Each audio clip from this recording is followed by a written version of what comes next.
Hello, everybody. Happy Friday afternoon, June 12th. And it's the World Cup day. USA will play at 9. So I'm going to go 12 to 3 and then go to 6 to 8, 8:30. I got both set up. So, and Lucy's first. Where's everybody at? Well, look who finally come in.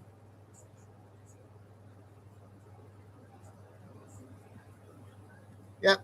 You didn't get a notification, Kim?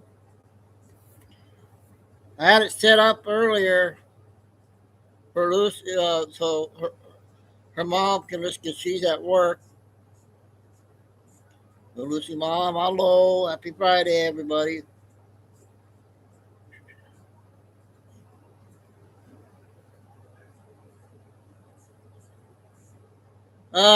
Hanging in there. Oh, you're at work. Okay, sorry.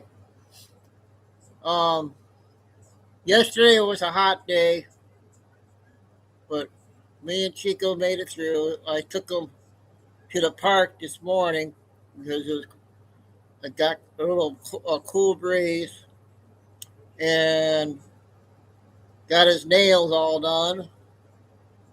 He's resting right now. He's tired. Got my haircut the other day, finally. I don't know, Kim, but there's yeah,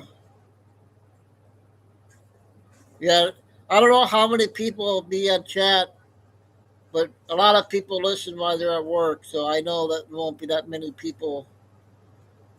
Saying, oh, we got 1 minute go time here. Anyways, World Cup Day, go USA, win the cup 2026. And the big event on Sunday. See how things go on Sunday. But Patriot Princess has a post out saying from now to July 4th, there could be a lot of things going on. So everybody be on high alert. All right, so we're going to do the regular short videos first. We had a good show last night with a couple good videos there, Kim, if you didn't see them yet.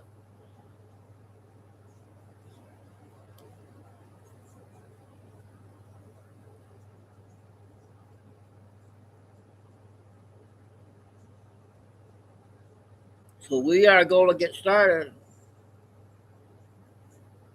Another long day of intel.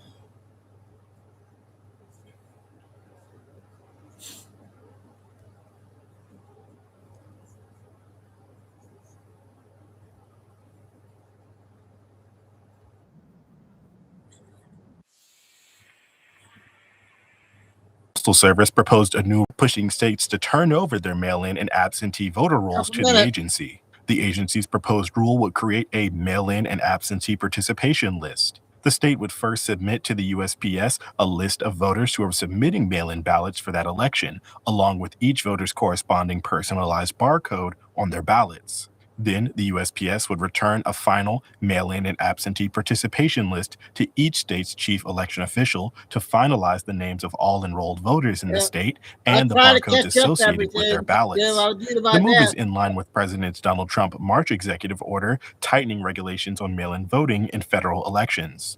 Voters who receive mail-in or absentee ballots must be included on the final mail-in and absentee participation list, marking a significant change in the rules and regulations for mail-in and absentee voting.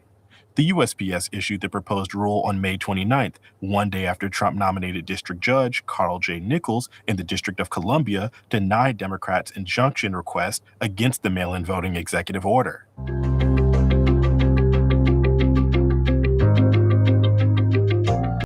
Hey, that was just a short clip update on that, what Trump said today. I got a big cash video later.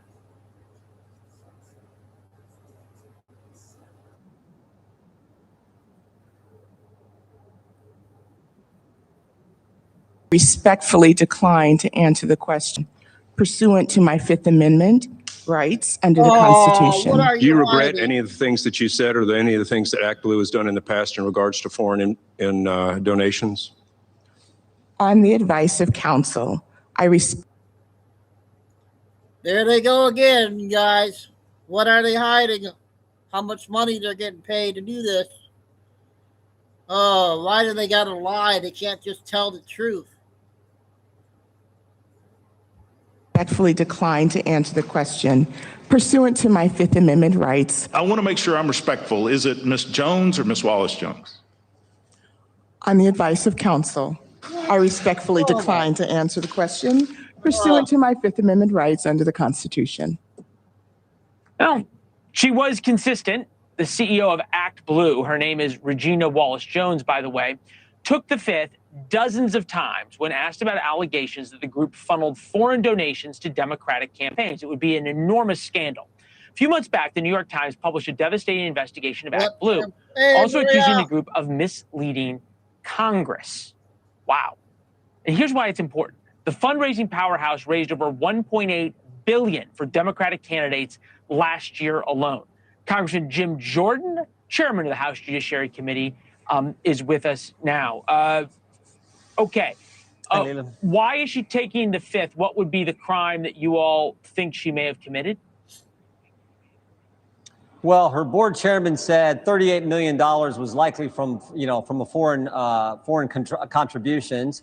The 5 people who were part of her fraud prevention team were either fired, forced to resign, or resigned. We deposed all 5 of them. They took the Fifth.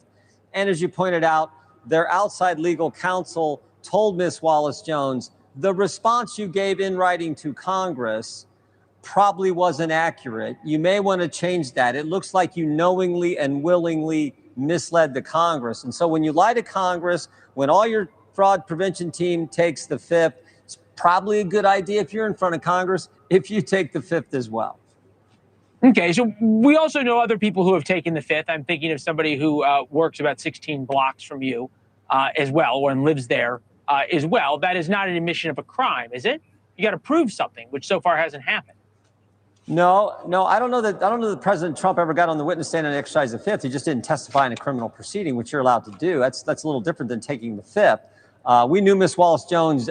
Well, we suspected yesterday she was going to take the Fifth because her counsel called us and said, instead of me coming in voluntarily, I would like a subpoena. So we sent a subpoena. She came in, and of course, she did what we expected. She took the Fifth. Again, I would. Now, here's the other thing to remember, Leland. The outside counsel, Covington Burling's not a Republican law firm here in town. It's a Democrat firm. Their lawyer was Dana Remus. Dana Remus was the former White House counsel for Joe Biden. That's who told her, hey, we think you misled Congress. You might want to correct the record. No, she said, no. I'm going to fire you guys. I'm going to trash you guys. I'm going to go talk to Congress. And then she suddenly changed her mind. Again, I would change my mind, too, if the former Democrat White House counsel is telling you your response to Congress wasn't accurate. Probably a smart idea for her to take the Fifth. I would just to correct the record, President Trump has invoked the Fifth Amendment hundreds of times. He did so most recently in 2022 in a deposition, but neither here nor there.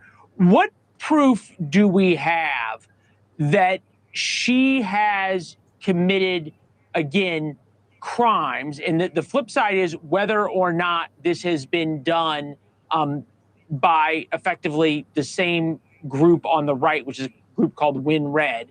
Here is Democrats talking about that today. Hundreds and hundreds of serious fraud complaints from individual Americans, mostly Republicans, including a lot of elderly Americans and Americans with disabilities who say they've been robbed blind, hoodwinked by Win Red. Public reporting indicated that Jiajun Jack Zhang, a jet-setting Chinese businessman, used Win Red to illegally send $5,000 to President Trump's campaign, listing a California hotel as his address. So do both sides do this? Just to be clear on President Trump, I thought you were talking about at trial in the courtroom that he was on the witness stand and took the fifth. He did not do that in trial and fifth. That was my point there. Regarding WinRed, I don't know that the board chairman of WinRed has ever said, oh, it's likely WinRed had 38 million in contributions that came from a foreign source. I don't remember ever hearing that. I don't think that's a fact. I don't think that's been said. And I also don't remember any outside counsel for WinRed calling up or actually sending a memo to the head of WinRed saying, oh, I think you misled Congress when you responded to their questions. Okay, so what is it that Act Blue was not honest with Congress about? What is it that their fraud department resigned over? You know, good question. She said in her response to Congress, we had adequate protections. We checked all passport information for any foreign source, any foreign contribution, or anything that could be a foreign, be viewed as a foreign contribution. We checked their passport data. Turned out they didn't do that. Then she said, we rooted out all fraud. We had a strong prevention standard in place. We have emails that we've got through our investigation that say they've actually lowered the fraud standards because they wanted to make sure the money kept rolling in. So we have emails from their fraud prevention staff who, again, either resigned, were pushed out, or were fired that say just the opposite of what she conveyed in her response to Congress. And we have their lawyer who said, you might want to correct the record, and she refused to do so. Yeah, never a good look when the fraud people resign. Congressman Jim Jordan, thank you very much, as always. Oh, my God. Those reporters are terrible, terrible, terrible. Was that CNN? Or is that News Nation? They're Democrat?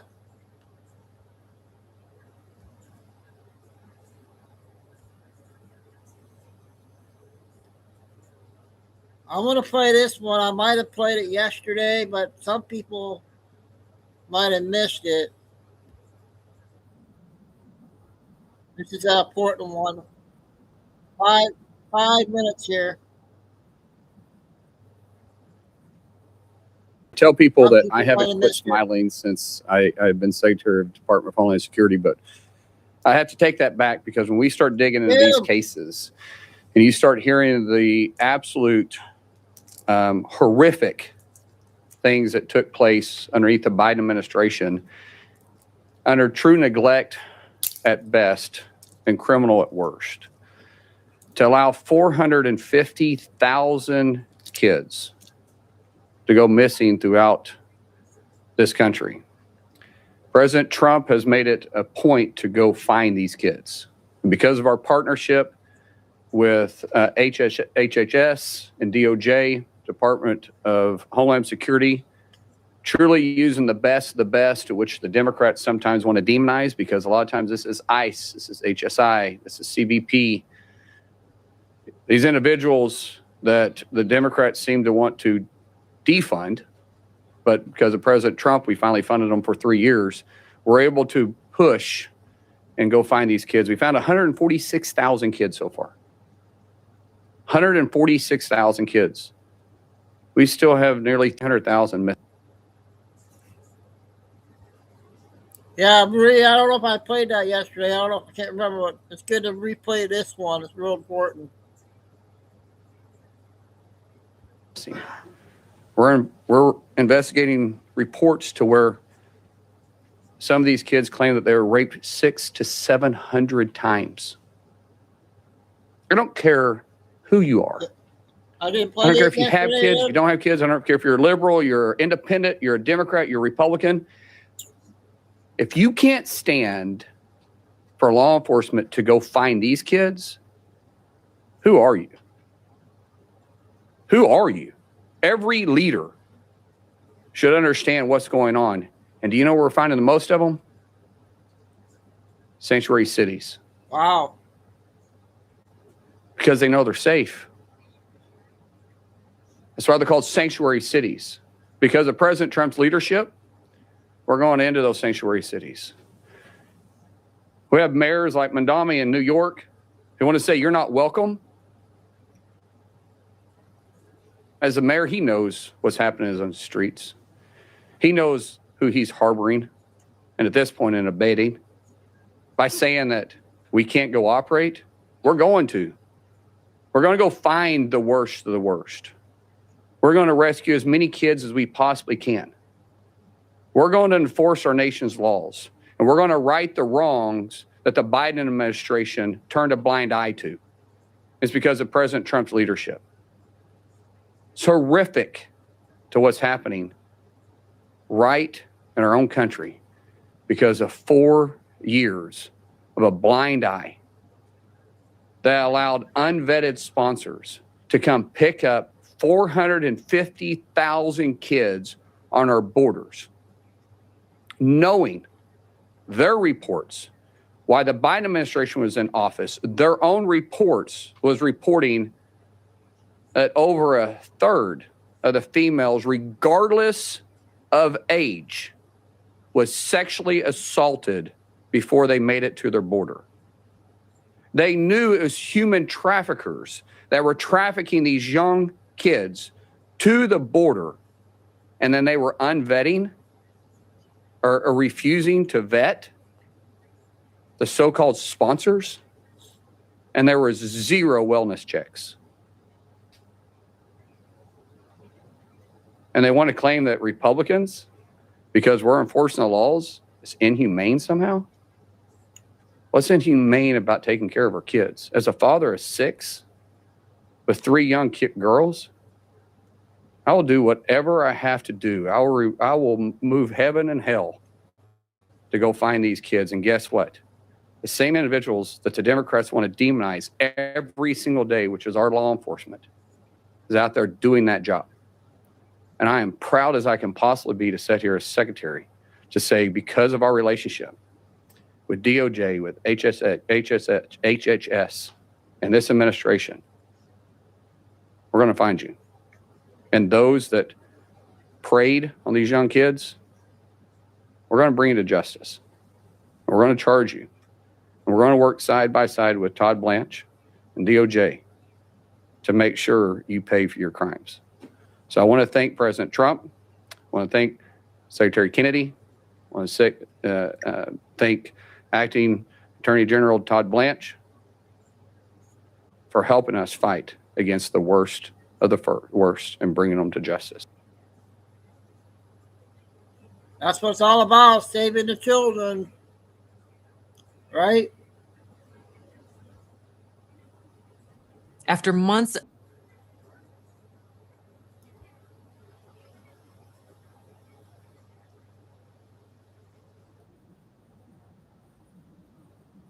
Three minutes.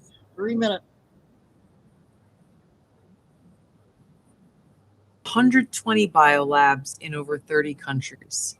Now, these biolabs include labs in places like Ukraine, which could be at risk of compromise due to the ongoing Russia-Ukraine war. In fact, the intelligence community had previously warned that a US-funded biolab in Ukraine likely housed dangerous pathogens and remained vulnerable to longstanding threats of Russian attack, seizure, or damage. Now, until now, evidence regarding the full existence and funding of these laboratories had been knowingly withheld from you, the American people. Many of these US government-funded biolabs are currently or have previously engaged in research using hazardous and highly contagious pathogens, and in some cases included dangerous gain-of-function research with very little visibility or oversight. Now, President Trump clearly understands the serious threat dangerous gain-of-function research poses to the American people. And this is why he took decisive action over a year ago. On May 25th, 2025, he signed an executive order to end federal funding of gain-of-function research around the world. Here at ODNI, I issued new guidance to the intelligence community directing increased collection on these laboratories and facilities overseas. And we're already seeing the results of this increased collection. We're learning new details, for example, on clinical trials that are underway at these facilities and that are raising significant ethical, financial, and security concerns regarding the supposed public health initiatives and U.S. national security. Now, despite the obvious potential for catastrophic global impact that research on dangerous pathogens in biolabs can have, politicians, and so-called health professionals like Dr. Fauci, as well as entities within the Biden administration's national security team, lied repeatedly to the American people about the existence of US-funded and supported biolabs. Not only did they lie, they threatened those who attempted to expose the truth. So this release today breaks new ground, as the information surrounding the existence, history, location, and funding of these US-funded biolabs has been intentionally covered up by very powerful people who falsely claimed that these biolabs didn't exist. Now, they accuse anyone who says otherwise to be foreign assets and traitors to America. Now, Odie and I will continue working closely with partners across the US government to identify exactly where these labs are and what pathogens they contain to end dangerous gain-of-function research that threatens the health and well-being of the American people and people around the world. Okay, that's an update on Tulsi there. We got the first cat lady, and then we got our regular one that everybody likes a lot. We don't see very much.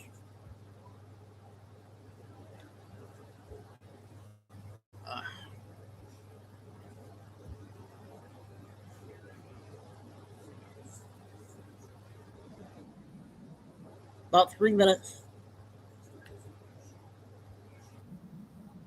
I want to check in with you guys. I wanted to let you know there is a viral, which I shared it because I usually check things before I share it, but I just honest to God believed it was true. There is images going around of Black people pissing on the grave of the Metcalf boy. Well, I was so enraged this morning that I started crying because I thought, we have crossed a line. We have just crossed a line. Like, Satan is loose on this earth. He doesn't even have to do possession anymore. We don't even have to have movies like The Exorcist. It's all out there. I mean, you don't even have to foam at the mouth and you float anymore because we're just accepting it. It's just happening. Those images are AI generated. Now, the people that are doing it, they're getting AI to generate photos of themselves doing this. Hopefully, there's surveillance around this boy's grave because probably more than likely this is going to give people ideas. And by the way, for all you sick fucks, that is a felony in most states, and you serve prison time for desecrating and abuse to a corpse. The second thing I want to ask you, did you hear about the little children's lemonade stand that was robbed at gunpoint in Boston yesterday? Oh, gee. I'm going to post a picture of the suspects here for you, okay? So they're ramping up and saying that they have basically declared a war on us, that if you see white people walking down the street, don't move, bump into them. All this stuff's going on. We've got these Black conservatives on here, saying this is terrible, stop it, blah, blah, blah. Here's my question I want you to think about for a minute. Why this case? Why this case? I looked it up. It's very hard if you try to Google. Google don't want to tell you. How many people have been unalived? How many white people have been unalived? I'm just saying this for statistical purposes before y'all come at me. How many Black people have unalived white people in the past year? And they went to trial and got convicted. Several. Why are they not getting the attention this case got? Have you asked yourself what this is really about? The timing? Why is it all of a sudden that the Congress people, Jasmine Crockett's involved in it, run her mouth? Guys, they're just doing everything they can. They're wanting the country to fall apart, to riot. If they can turn Blacks against whites now, because, for a while it was all of us against the Islamic shit that's happening. Well, now we're back to Blacks and whites. It's all about control. If they can cause the country to burn under Trump, they feel that they've won. So keep that in mind before you're led by the nose, okay? Take care, guys. Try to have a good day. Okay, our first one with her. And we got a 4-minute from one of our favorites.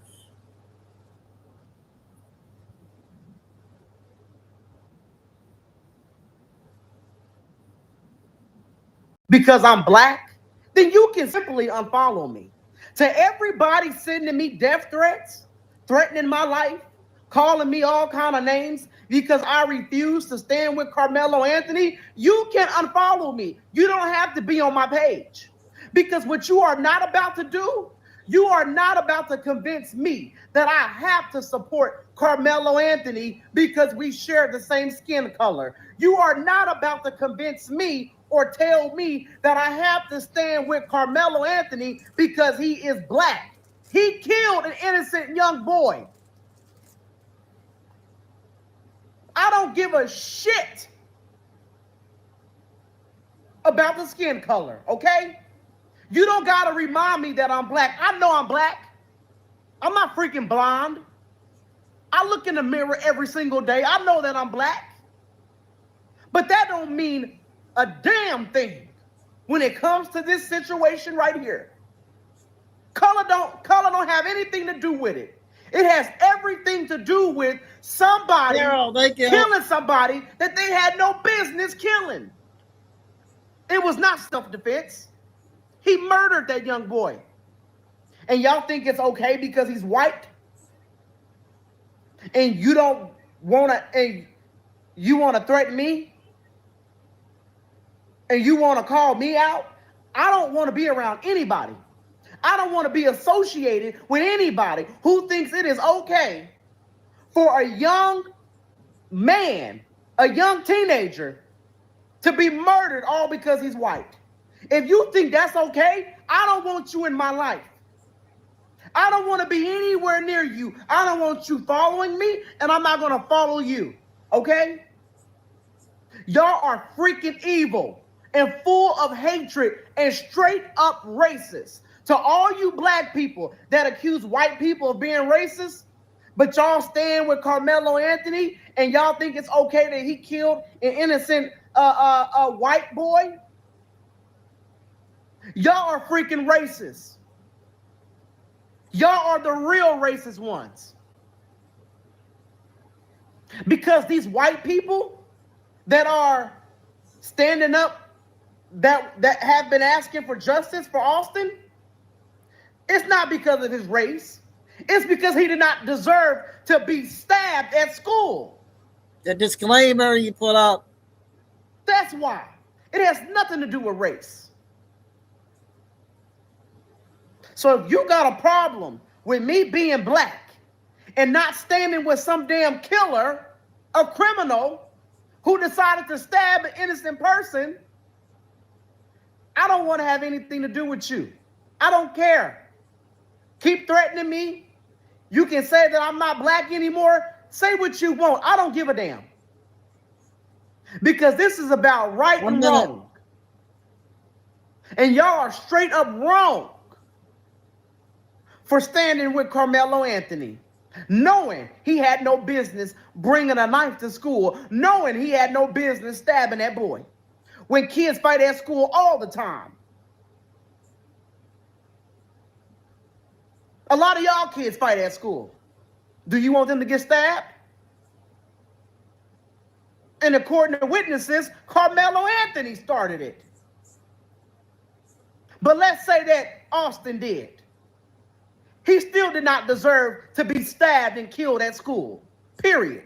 Point blank, period. At the end of the day, this is about the human race, not black and white and brown, purple, or any of that. We are all humans. And another human wrongfully killed another human. Get that through your freaking head. Well said. Yep, well said. I got a couple more short ones, and we'll get to Too Many and two Trish videos. No Billy yet.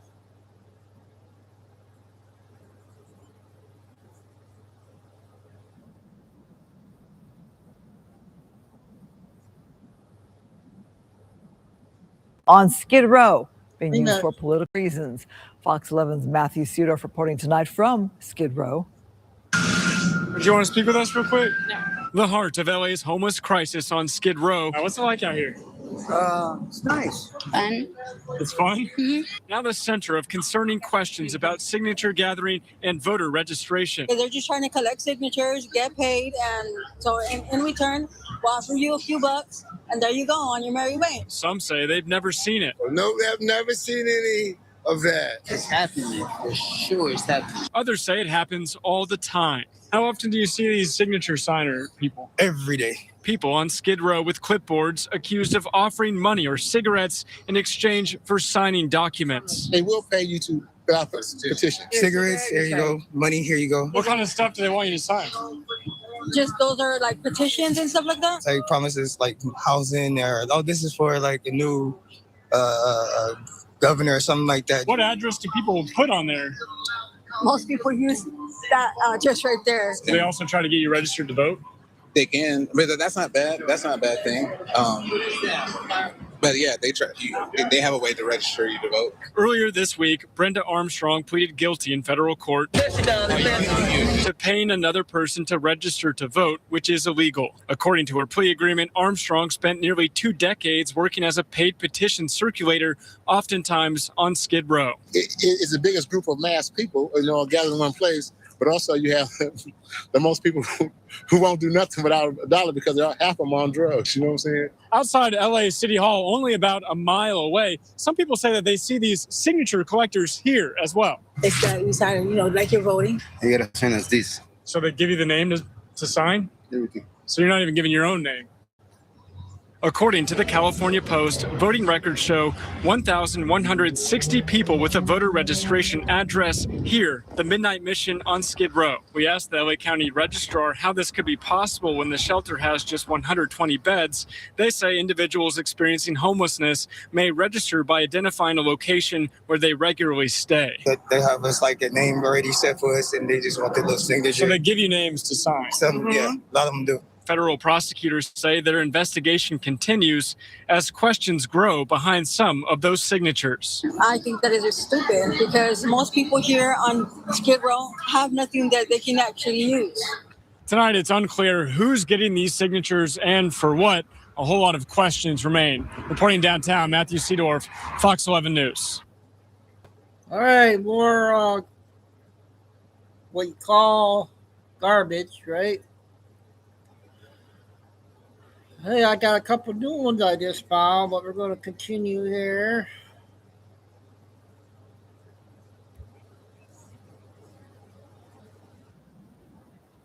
Let me know on this one, you guys.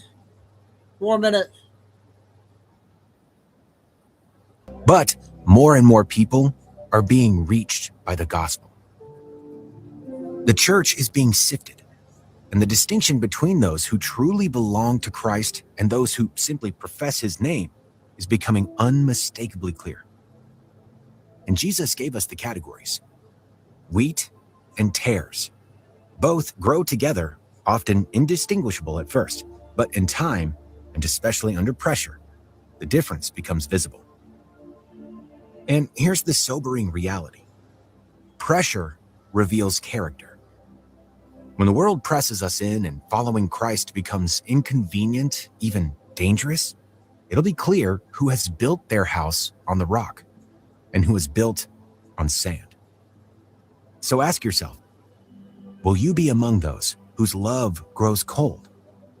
Will you trade truth for comfort? Will you remain silent when conviction demands a voice? Will you blend in with the world to avoid standing out for Christ? Or will you be among the faithful, those who endure suffering without compromise, those who love truth more than popularity, and those who fear God more than man? Because Jesus did not say that all who claim him will be saved. He said in Matthew 24, verse 13, "The one who endures to the end, he will be saved." It's not about beginning the race. It's about finishing it. This one all right? It's not about shallow enthusiasm. It's about deep-rooted perseverance. And it's not about church attendance when it's easy. It's about loyalty to Christ when it costs you everything. We must not mistake what's happening around us in the world. And as time goes by, we can see that what's going on globally is not merely a political shift. It's not just a cultural crisis. This is a spiritual separation. Now, I want to touch on the persecution of Christians in this present day. Have you ever asked yourself, why is Christianity the most persecuted religion? Matthew 24, verse 9 says, "Then they will deliver you up to tribulation and kill you, and you will be hated by all nations for my name's sake." Now, this is not a metaphor. This is not an exaggeration. This is prophecy. Jesus told his disciples plainly, "You will be hated by all nations." And not for wrongdoing, not for political reasons, but for my name's sake. The hatred of true biblical Christianity will become universal. There'll be no neutral ground. And what's striking is how this is unfolding today. I mean, throughout most of history, persecution was regional. Christians could often flee from hostility to places where the gospel was welcome. There were countries that upheld Christian values, places of relative peace and protection. But that time, that's gone. Today, according to Open Doors, over 365 million Christians suffer high levels of persecution around the world. Every single day, 13 believers lose their lives because of their faith. 12 churches are attacked or destroyed. 12 Christians are imprisoned without justice. And this is not abstract. This is happening right now. And the hatred is not slowing. It's spreading. China demolishes churches, jails pastors, and uses surveillance to track and suppress Christian activity. More and more people are falling away from the faith. But more and more people are being reached by the gospel. The church is being sifted, and the distinction. Hey, I hope that was okay. Okay, I got a 9-minute one. It's kind of a new one there, you guys. So let me know.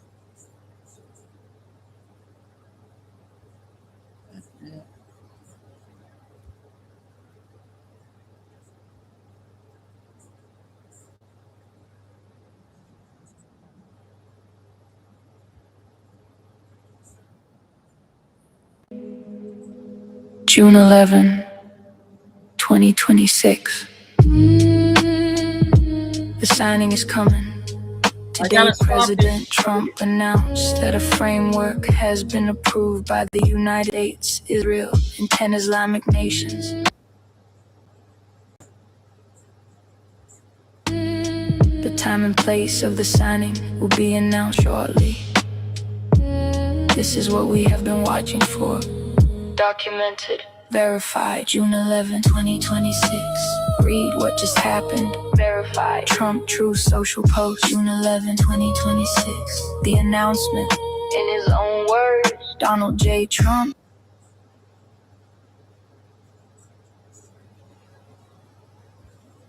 Truth Social, June 11, 2026.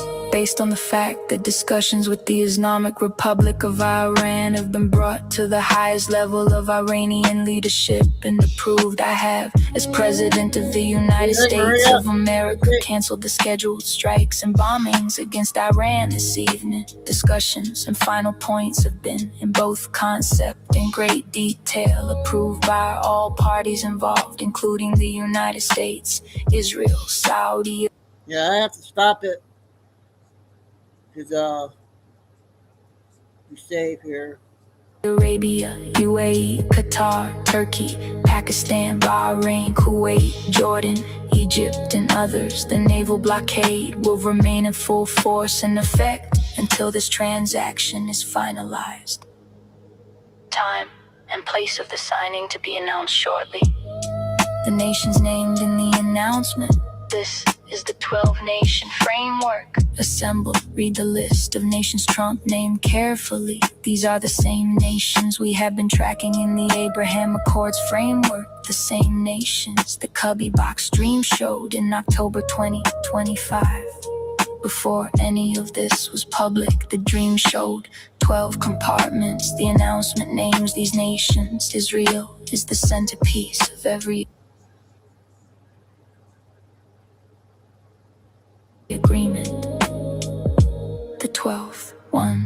United States, 2 Saudi Pretty good one, I Arabia, think. 3 UAE, 4 Qatar, 5 Turkey, 6 Pakistan, 7 Bahrain, 8 Kuwait, 9 Jordan, 10 Egypt, 11 Iran, the transaction, 12 Israel, the centerpiece. Every agreement centers here. What this means, Daniel 9:27, the covenant with many. We have been documenting this framework since September 22, 2025, when the priest-king era transition fired and covenant time ended. What Trump announced today is the public convergence of everything we have been watching assemble piece by piece. The Board of Peace was authorized November 17, 2025 by UN Security Council Resolution 2803. One man given dominion. The Abraham Accords expansion has been building since the Iran War began February 28, 2026. And today, the nations have approved the framework, and the signing is coming. The naval blockade remains in place until the transaction is finalized. The transaction includes Iran, Israel, and the surrounding nations. When it signs, the covenant with many will have its most visible public moment.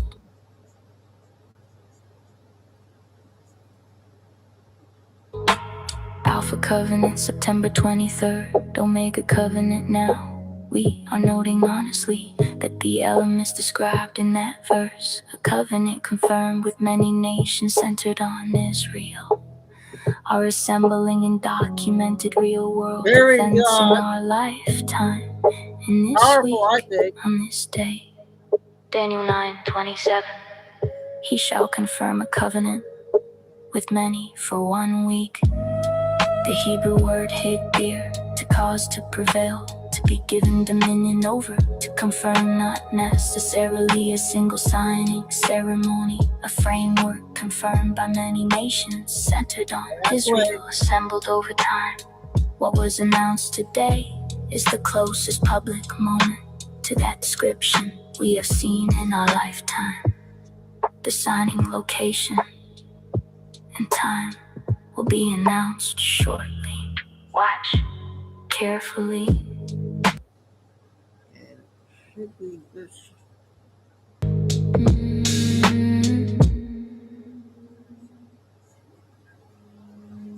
How we got here? The documented timeline. From September 2025 to today, October 23, 2025. Dream received showing 12 cubby boxes with documents on Temple Mount ground before any diplomatic push posted publicly. Sep 22, 2025.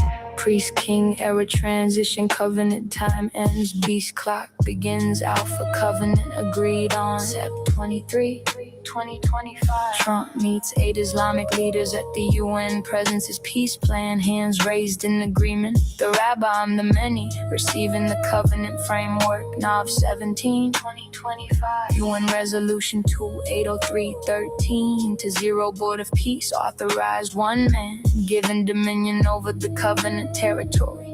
Feb 28, 2026. US and Israel launch major strikes on Iran. The red horse riding the war that drives the covenant to completion begins. May 7, 2026. Decree terminus received. The age of grace ends.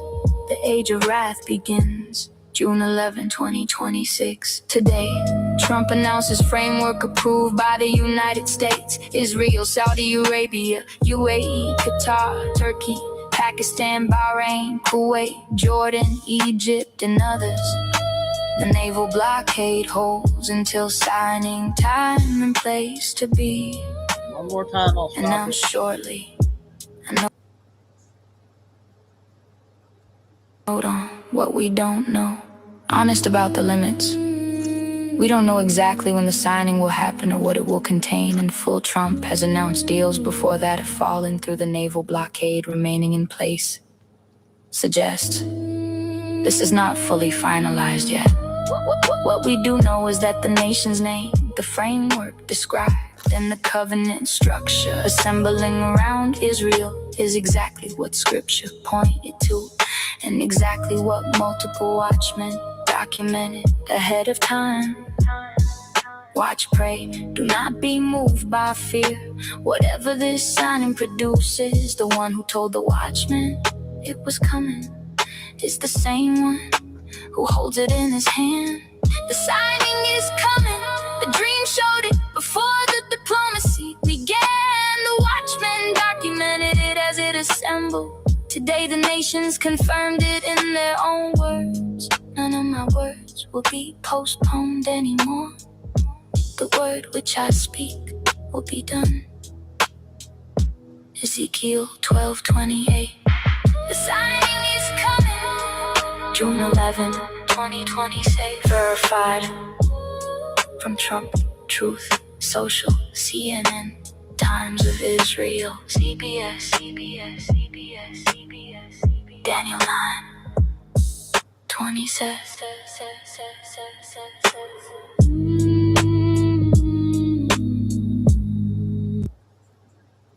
What do you guys think of that one?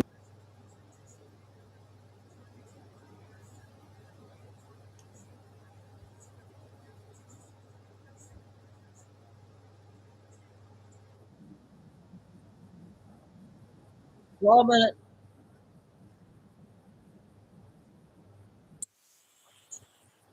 Minnesota, Tim Walz whipped out his jazz hands about 18 months ago, told everybody to sell their Tesla stock because Elon Musk was a bad businessman. Phone. I don't know, some of you know this on the iPhone. They've got that little stock app. I added Tesla to it to give me a little boost during the day. 225 and dropping. So. Okay, so he's never built anything in his entire life. These are the kind of people who are the destroyers. And they, by the way, are cheering on the destruction of the pension plans in Minnesota, which are all invested in Tesla. All the cops and nurses and teachers and firefighters in Minnesota, he is cheering on the destruction of their pension. It doesn't matter because let's go ahead and check in here. How well did this age? About as well as whole milk left out in the Florida summer sun, because Tesla, since Tim Walz made those comments, is up 25%. 78 points on the year. You can see over 5 years, Tesla's done unbelievable, up almost 100% over 5 years. Got it. This spoken from a true dirty Marxist who never built anything. That is the nature of the Marxists, just the ability to destroy. We see this in LA, Minneapolis, Detroit. We see it in blue cities all across the country. Philadelphia, New York, it doesn't matter, Baltimore. You can this ideology can only destroy, it cannot build. But if you're willing to build, you can become a billionaire and then a trillionaire, which Elon Musk has officially become the world's first trillionaire. And we are thrilled about that. We're going to bring in the massive. You got to let it roll. Elon Musk, our boy, is up to trillionaire status officially. SpaceX IPO makes Elon Musk the world's first trillionaire right now. Let's read. Few business leaders have been so deeply embedded in popular culture as Elon Musk, ambitious entrepreneur who became a central figure in internet culture and amassed a fortune that made him the world's first trillionaire. At a time when concerns over inequality are high and public attitudes towards the ultra-wealthy have soured, Musk has managed to retain a loyal following despite his stratospheric net worth and his folksy persona that endeared him to tycoons such as Warren Buffett and the masses. Admirers view of Elon Musk's no-filter style as his appeal. And would you look at that? Here it is, ladies and gentlemen. Let's do a little refresh. Elon Musk, $985 billion. Just round up. It's just a rounding error at this point for Elon to go to trillionaire status. It has now happened. Near trillionaire Elon Musk. Here are the SpaceX IPO's biggest winners. SpaceX first trade indicates around 175 per share ahead of opening. It is blasting off, quite literally. What is Elon Musk set to do with this money? Elon Musk said on JP Morgan Chase live stream before the IPO that SpaceX has been cash flow positive since 2015.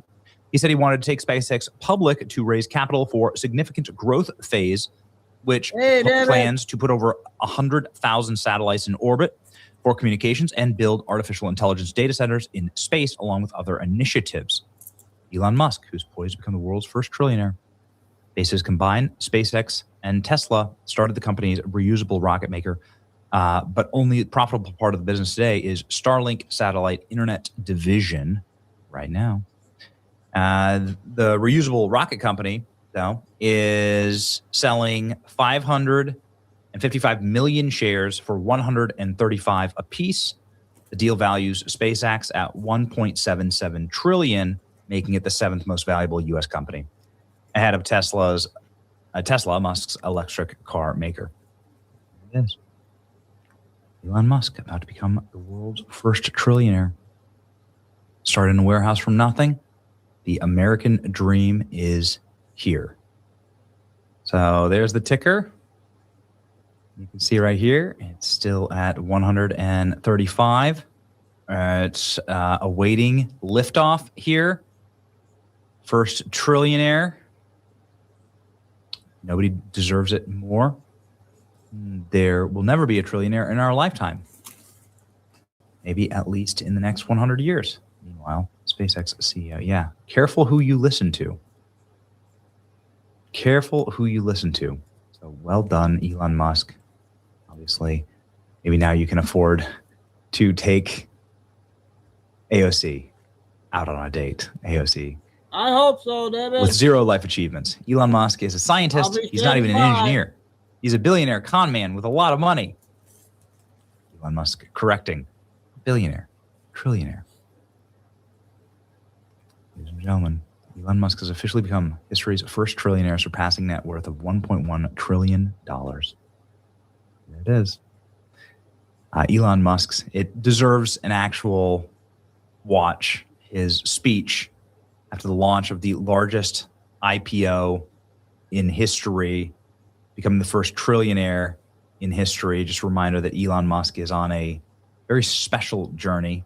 Forgive us our trespasses as we forgive those who trespass against us, says Elon Musk. Before he had decided to absolutely bankroll Republicans in the most expensive midterms in history. Elon Musk, very much a man on our side, donated close to $100 million, overtaking George Soros for the most money donated in politics, keeping his America PAC up and going and playing a significant role in primaries, rejoining with President Trump, having a great time in China, for instance, on a recent trip, and linking up with us backstage at Charlie's memorial, which was a very, very special moment where he told me to keep having millions of babies.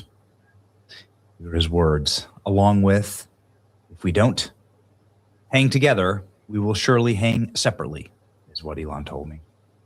So, ladies and gentlemen, with that, Elon Musk's speech from SpaceX, you are hearing now, for the first time in history, from a trillionaire. Yeah, it is certainly hard to believe that a little company that started in a warehouse in El Segundo is now going public for with the largest IPO that ever.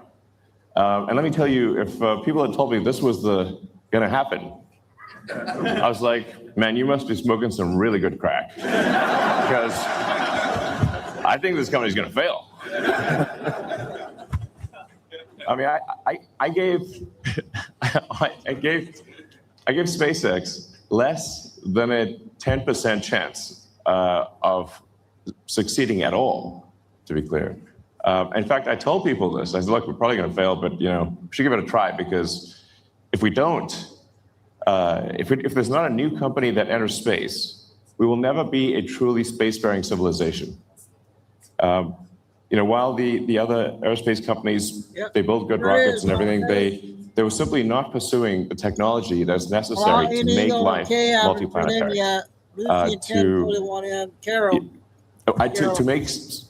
To make Star Trek, to make the exciting science fiction futures that we've read about real. A lot of people are at work. And that's what SpaceX is all about, is to take the fiction out of science fiction and create an exciting, inspiring future for everyone. We want to be able to take anyone who wants to go to the moon, anyone who wants to go to Mars, or anyone in the solar system, and maybe beyond the solar system at some point. We want to be able to take you there. Not just a few astronauts. I mean, you, literally you. If you watch, whoever you are watching this, SpaceX wants to be able to take you to the moon, take you to Mars, and ultimately beyond. And I'm confident at this point that with the incredible team that we have here at SpaceX, that we will do that for you.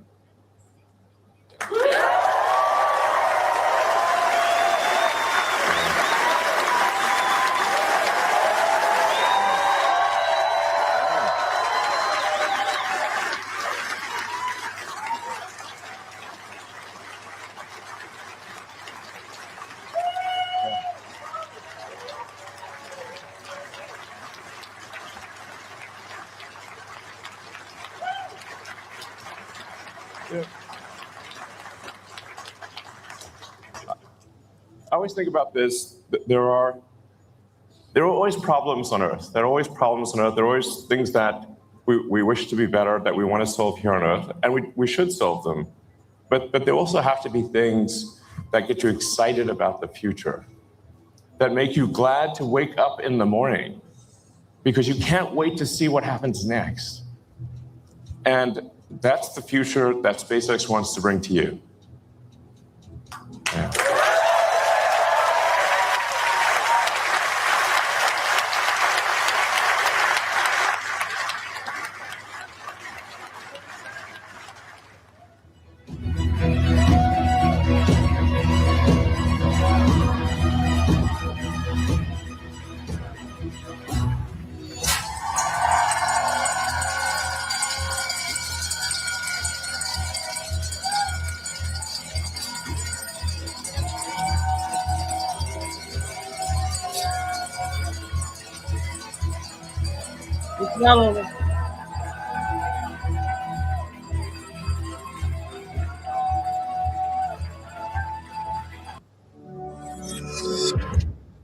Okay, that's a big update there.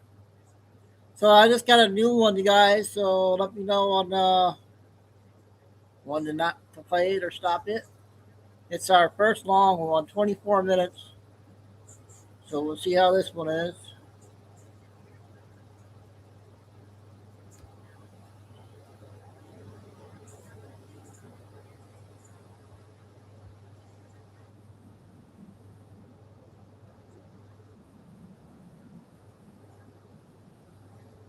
System creates currency far faster than trees can grow.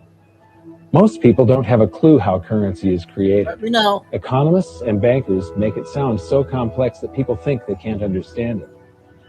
But I'm going to strip our monetary system down to its essence so that you can see the scam behind the curtain and just how it affects you. Every modern society creates currency in pretty much the same way. But since the US dollar is the majority of the world's currency, a lot of hard work, I'm going to use the United States as our example. It all starts when some politician says, vote for me and I'll make sure the government provides you more free stuff than my opponent will. But there's no such thing as a free lunch. So to provide that supposedly free stuff, the politicians vote for the country to spend more than its income. This is called deficit spending. To pay for that deficit spending, the Treasury borrows currency by issuing a bond. So what's a bond? If you think about it, a bond is really nothing but a glorified IOU. It's a pretty piece of paper with numbers printed on it that says, loan me $1 trillion today, and I promise over a 10-year period, I'm going to pay you back that $1 trillion plus interest. But what you need to understand is that Treasury bonds are our national debt. These glorified IOUs are to be paid back by you and I and our descendants through future taxation. Therefore, when the government issues a bond, it steals prosperity out of the future so that it can spend it today. The Treasury then holds a bond auction, and the world's largest banks Love you, Robert. show up and compete to buy part of our national debt and make a profit on it by earning interest. You'll notice that as we move through this process, the big banks are there, taking a cut every step of the way. This isn't by chance, as you'll see shortly. Then, through a shell game called open market operations, the banks get to sell some of those bonds to the Federal Reserve at a profit. To pay for the bonds, the Federal Reserve opens up its big old checkbook and writes bad, bogus, counterfeit checks that should bounce because they're drawn on an account that always has a zero balance. There isn't one penny in there.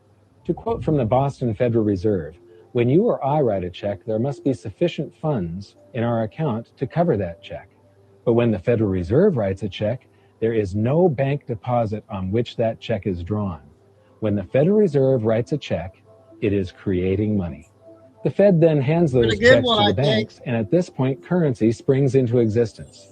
The banks then take that currency and buy more bonds at the next Treasury auction. But what is a check? A check is also an IOU. When you write a check, you're making a note that says, here's my IOU for cash. All you have to do is go to the bank and pick it up. Now, it's very, very important that you understand this process because we're going to come back later and show you the devastating effect this has on you. The Treasury issues IOUs, bonds. The banks then buy those IOUs with currency. The Federal Reserve then writes IOUs, checks, and hands them to the banks in exchange for the Treasury's IOUs, the bonds. And currency is created. So what's really happening is the Federal Reserve and the Treasury are just swapping IOUs, using the banks as middlemen, and abracadabra, presto, currency magically springs into existence. This process repeats and repeats over and over again, enriching the banks and indebting the public by raising the national debt. The end result is that there's a buildup of bonds at the Federal Reserve and currency at the Treasury. This process is also where all paper currency comes from. The Federal Reserve and the government mistakenly call it base money because they didn't watch episode 1 of this series and they don't know the difference between money and currency. But I will correctly refer to it as base currency because it is not money. It is currency, and as we've learned, there is a big difference. Money has to be a store of value and maintain its purchasing power over long periods of time. We learned in episode 1 that earlier in our history, our paper currency was just a claim check. It was a representation for real money of intrinsic value, the gold and silver that was held on deposit at the Treasury. You could walk into any bank and slap your currency, like say a $20 bill, on the counter and redeem it for real money, a $20 gold piece.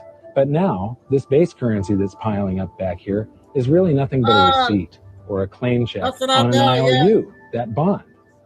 So it's really nothing but a supply of numbers. The Treasury then deposits the newly created currency into the various branches of the government, and the politicians say, hey, thanks for that.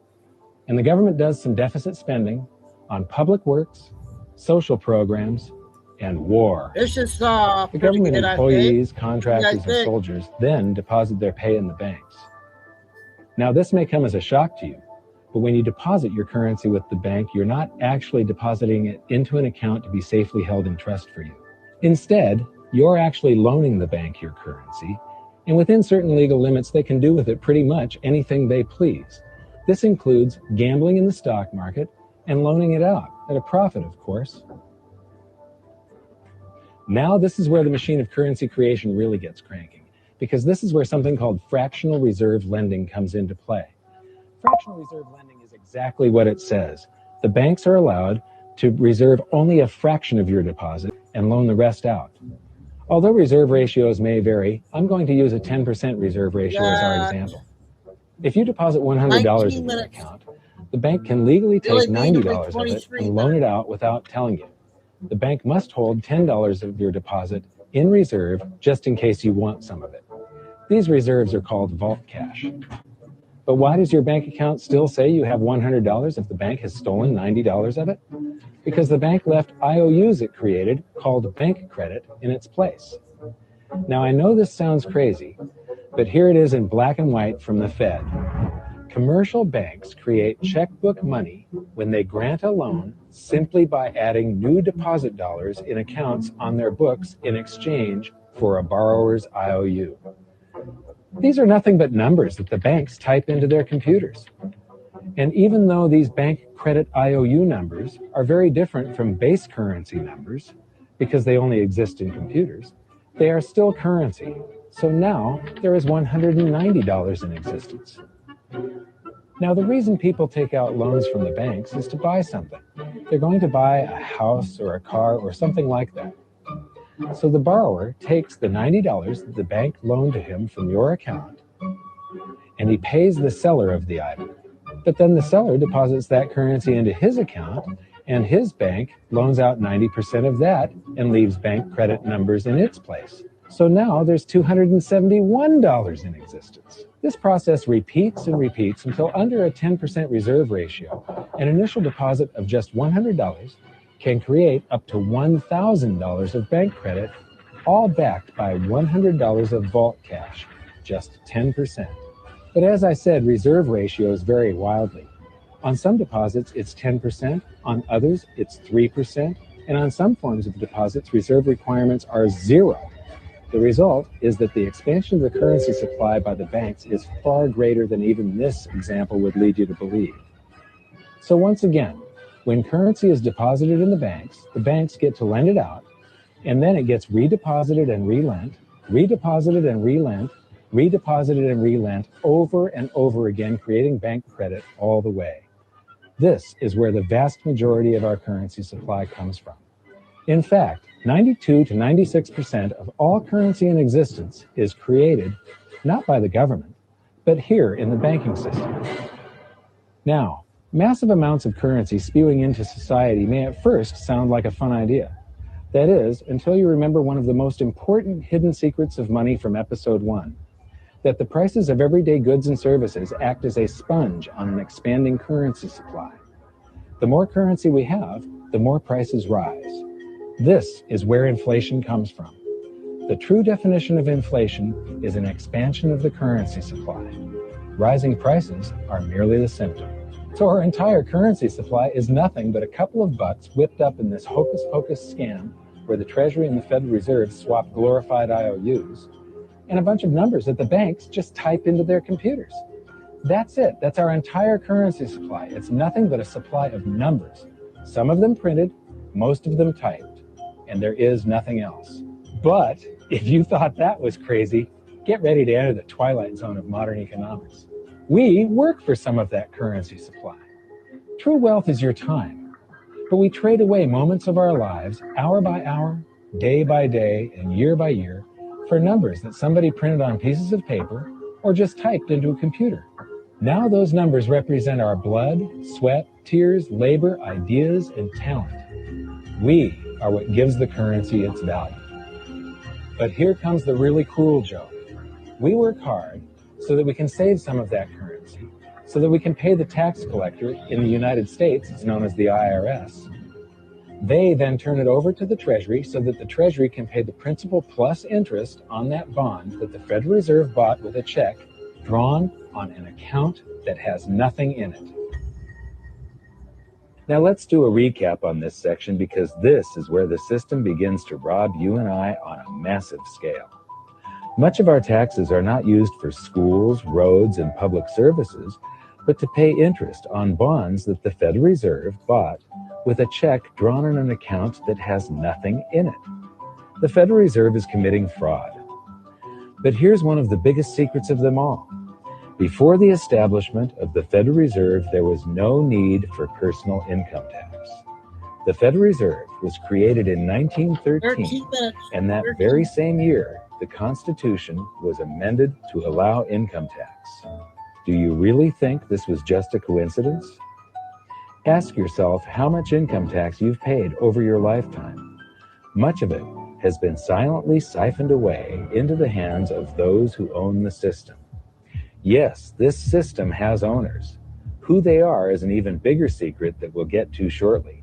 But first, we need to understand the mumbo-jumbo of the so-called debt ceiling. It's all based on a huge paradox. There was interest due on that bond, and there was interest due on every one of those loans that the banks made. That means that there is interest due on every dollar in existence. Let me ask you something. If you borrow the very first dollar into existence, and that's the only dollar that exists on the planet, but you promise to pay it back plus another dollar's worth of interest, where do you get the second dollar to pay the interest? The answer is that you have to borrow that one into existence and promise to pay it back with interest as well. So now there are $2 in existence, but you owe $4, and so on and so on. The result is there's never enough currency to pay the debt. There is always more debt in the system than there is currency in existence to pay the debt. Therefore, the whole system is impossible. It is finite. It will come to an end one day. What would happen if the government stopped borrowing to do deficit spending? Are the payments on those treasury bonds going to stop? What would happen if the public stopped borrowing and going deeper into debt? Are your house and car payments going to stop? No. There is a payment due every month on the principal plus the interest on every dollar in existence, and those payments do not stop. If we stop borrowing, then no new currency is created to replace the currency that we used to make those payments. Whether you're making a payment on a loan or paying tax to make a payment on a bond, the portion of the payment that goes to pay off the principal extinguishes that portion of the debt. But the debt also extinguishes the currency. Currency and debt are like matter and antimatter. When they meet, they annihilate each other. If we just pay off the principal only on all the loans and bonds that exist, the entire currency supply just vanishes. So if we don't go deeper into debt every year, look what happens. The whole thing goes into a deflationary collapse under the weight of those payments. Politicians and pundits alike talk about balancing the budget, paying down the debt, and living within our means. They don't understand that that is deflationary. It is impossible to do under our current monetary system without collapsing the whole economy. This is why any talk of a debt ceiling is not only ridiculous, it's delusional. The system is designed to require ever-increasing levels of debt just to continue. And that's why politicians will always kick the can down the road and raise this so-called debt ceiling over and over again until the whole system finally collapses under its own weight. In other words, they don't want it to collapse on their watch. The founding fathers of the United States knew the dangers of central banking and fought to free themselves from this very thing.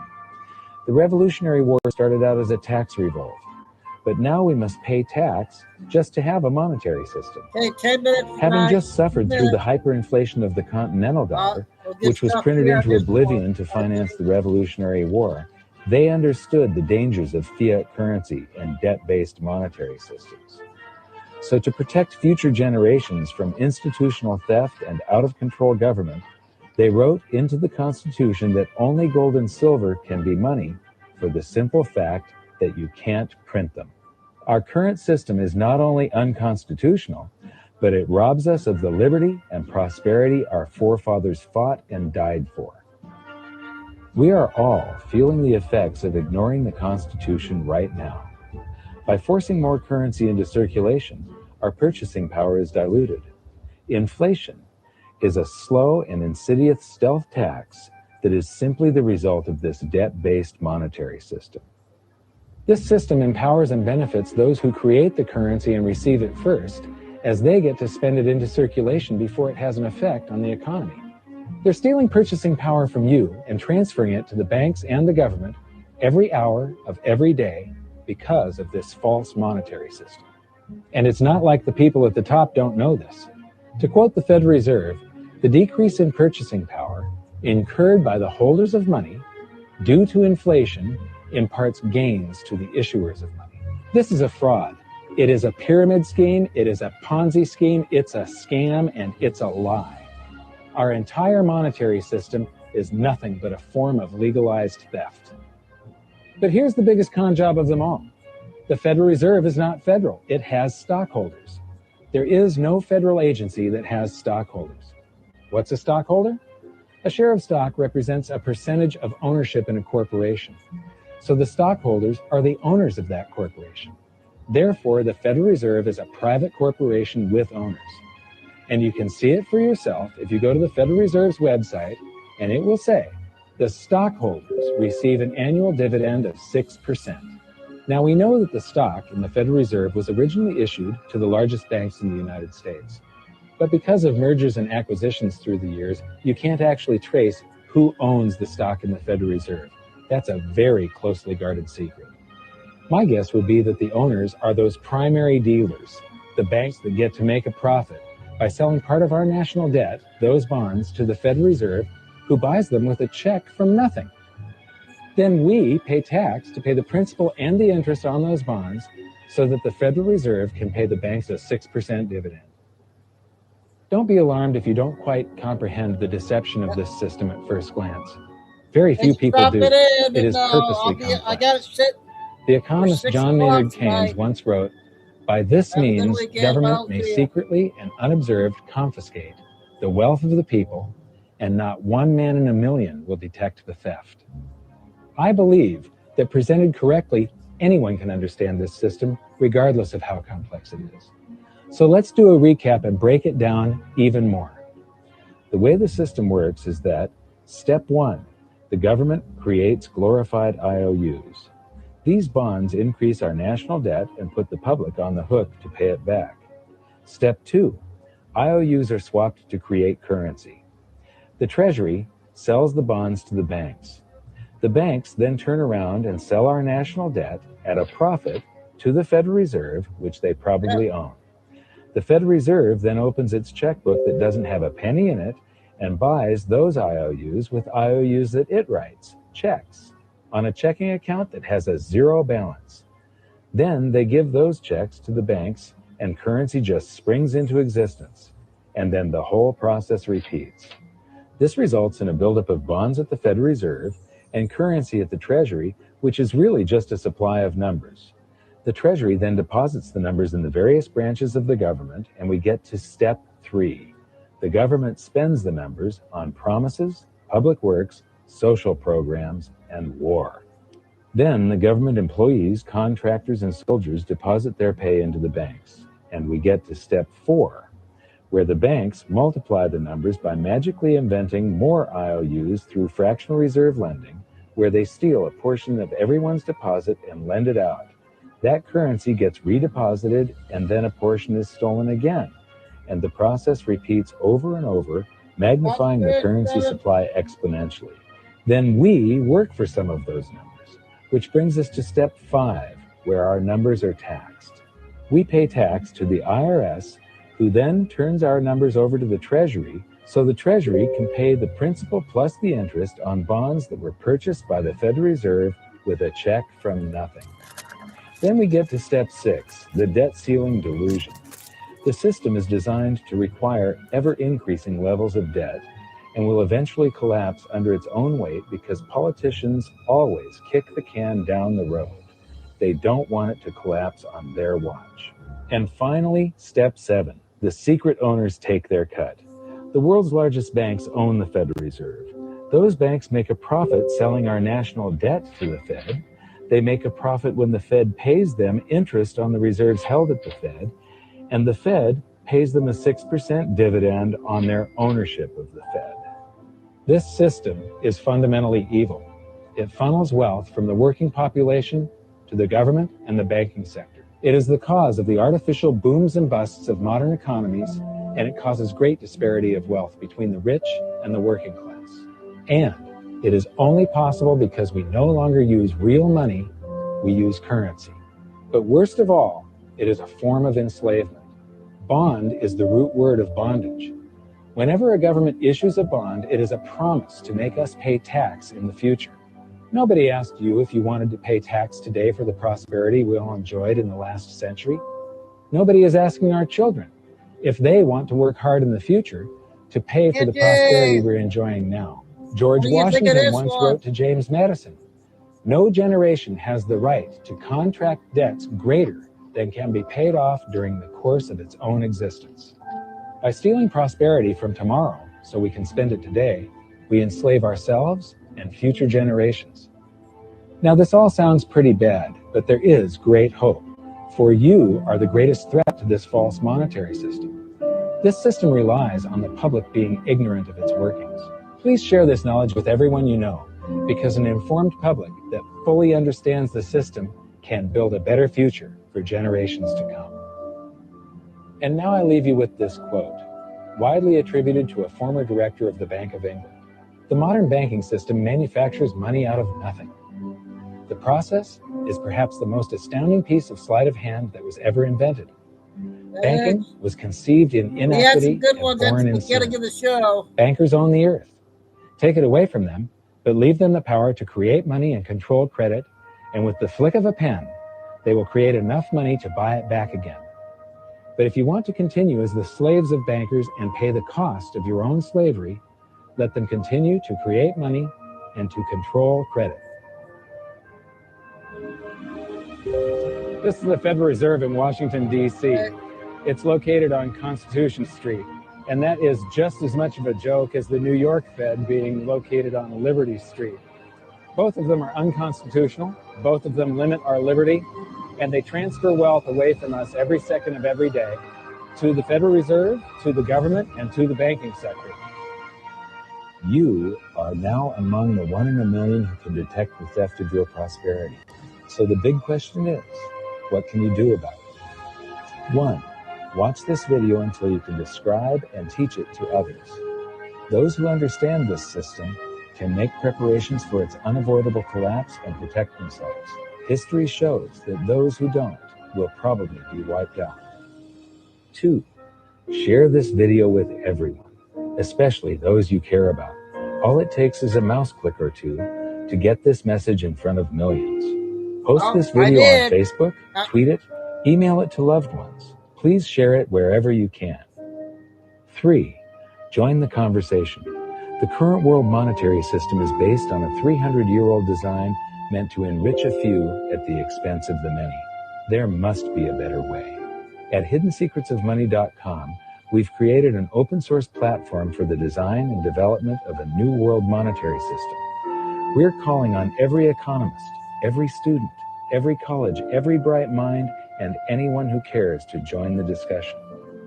In educating ourselves and each other, we can prevent the further loss of our freedoms and maybe, just maybe, win some of them back. Now you can... Okay. Thought that was a important one. Sorry if I played it. I don't think I played that one. I got about 4 short ones, and I'm going to do Billy Bean's 24-minute.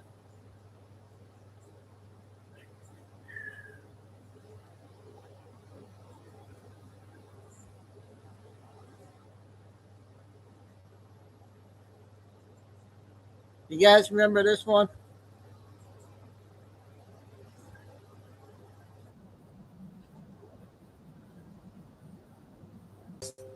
Black people's voting is not in danger, and you know it's not. And you know it's not. I'm 63 years old. I've been voting since I was 18. I have never had a problem voting. Now, that may apply to my mother and father. It applies to my grandparents. Surely it does. And in fact, because it does, every single person in this room needs to really be thanking us. Really need to be thanking us for getting y'all the right to vote, for getting y'all the right to be here, instead of sitting up here manipulating the Voting Rights Act like something's getting ready to happen to our right to vote, when you know that's not true.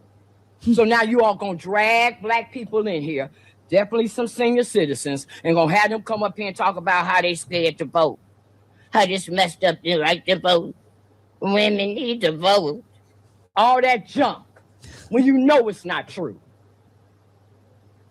Right. Just like you sit up here and make like black people can't get IDs. Us requiring IDs to vote, it's gonna stop black people from voting. Why black people ain't got IDs? They do. See, you all get more and more ridiculous. Come on, y'all black people that they done send here with these 501c3s, that they got y'all in here talking for them. Why y'all ain't in here talking about how they stealing our property? 1 minute. Where y'all at? Come on, because y'all getting ready to come up here to this mic and lie for the cameras to say that black people's voting is done by this Louisiana thing and Donald Trump and the Trump administration, when Donald Trump is in front of the Supreme Court right now, fighting for the 14th Amendment, saying that black people. That amendment was for black people. 30 seconds. Not for birthrights, not for people to anchor themselves over here illegally. And they got y'all black people in here getting ready to talk against him. Wow. I mean, y'all real sick up in the head. Whoa, unbelievable. Unbelievable performance. You know, I think she should join the ladies on The View. That would be TV worth watching. Yeah, she got that right. That was a good one.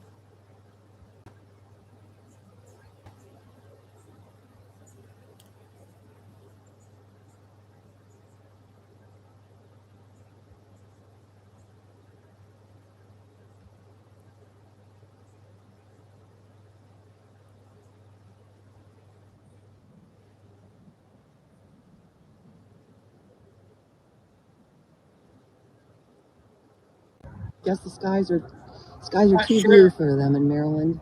Maryland. We need to get a little rain. Carol, is that where you're at, right? Guess the skies are too blue for them in Maryland. We need to get a little rain. Guess the skies are too blue for them in Maryland. We need to get a little rain.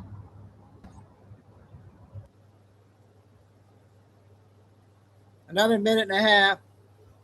Former Bush administration official has come forward with a claim that's difficult to ignore. According to the New York Post, Catherine Austin Fitts says the U.S. government has secretly constructed a $21 trillion underground city. She alleges that this was funded through nearly 2 decades of unaccounted for federal spending, money that vanished from the ledgers of the Department of Defense and the Department of Housing and Urban Development between 1998 and 2015. Fitts describes a network of over 170 underground and underwater facilities, not shelters, cities, built to house the powerful in the event of a near-extinction event. She says they're connected by high-speed transit systems, hidden beneath the surface of the United States, powered by advanced energy technologies the public has never been allowed to see. No vote, no announcement, no media coverage, just decades of quiet construction, shielded from public knowledge. If what she's saying is true, then these places already exist. The entrances are in place. The infrastructure is operational, and they aren't meant for everyone. The public was never informed. No explanation has been given. No officials have stepped forward to confirm or deny any part of it. So we have to ask the obvious questions. What do they know? What are they hiding? And what happens to the rest of us when the doors close?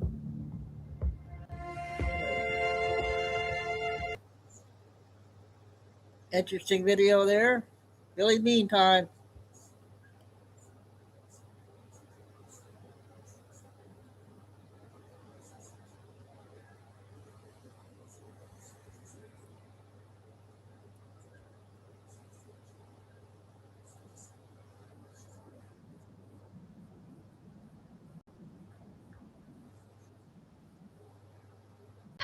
(2026) time in Texas, about 11 a.m. Some of the things we'll cover. President Trump. Iran agrees to a deal. And a G2 geomagnetic storm coming. The U.S. could hit Iran tonight after the markets close. And who's winning, Russia or Ukraine? And what's up with China? And thanks for like, subscribe, and share. So we have this. So we have from Space Weather on YouTube, formerly Suspicious Observers, that we do have solar wind coming in at a high rate. Today, June 11, we'll have a G1 geomagnetic storm. And that a new science paper coming out gives more information about the Earth currently entering into a galactic cloud of particles and meteors and so on. I submit this is reasonable based on the thousands of year cycle, space cycle that I believe we're currently on. And this correlates to previous disaster cycles. And space weather, NASA NOAA reports, we A CME will hit the Earth June 13 tomorrow and give us a G2 geomagnetic storm, with auroras likely to be seen in Australia and New Zealand. I have this from a Patriot subscriber. In my last video, I put out, who is the Galactic Federation? My Patriot subscriber says, the Galactic Federation is made up of Pleiadians who look human, Arcturians, Syrians from Sirius, Lymans plus. And this is what I want. I want pictures, names, and bios. Who is the supposed Galactic Federation operating on Mars, with whom? Many sources have put out that we have an Artemis agreement with, going back several years, for the what's called the White Hats, the Earth Alliance, in agreement with this unknown and mysterious group called the Galactic Federation. We, the people, want pictures, we want names, we want rank, we want bios of the Galactic Federation. Want to engage in disclosure? We'll bring it. We have this from a Patriot subscriber. It's very scary what's happening now. There are changes in plants and animals, and it appears that plants are now blooming at odd times, out of season. But my Patriot subscriber brings forth that recently she experienced extreme aggression from two species, snakes and spiders. And she says, I wonder what is being sprayed on us that is making the animals so aggressive. Ooh, and I don't like spiders or snakes either. So that's going on. And we have this from Israeli News Live, recent interview with Dave Hodges. Dave Hodges' motto, freeing one mind at a time. He's been on for years.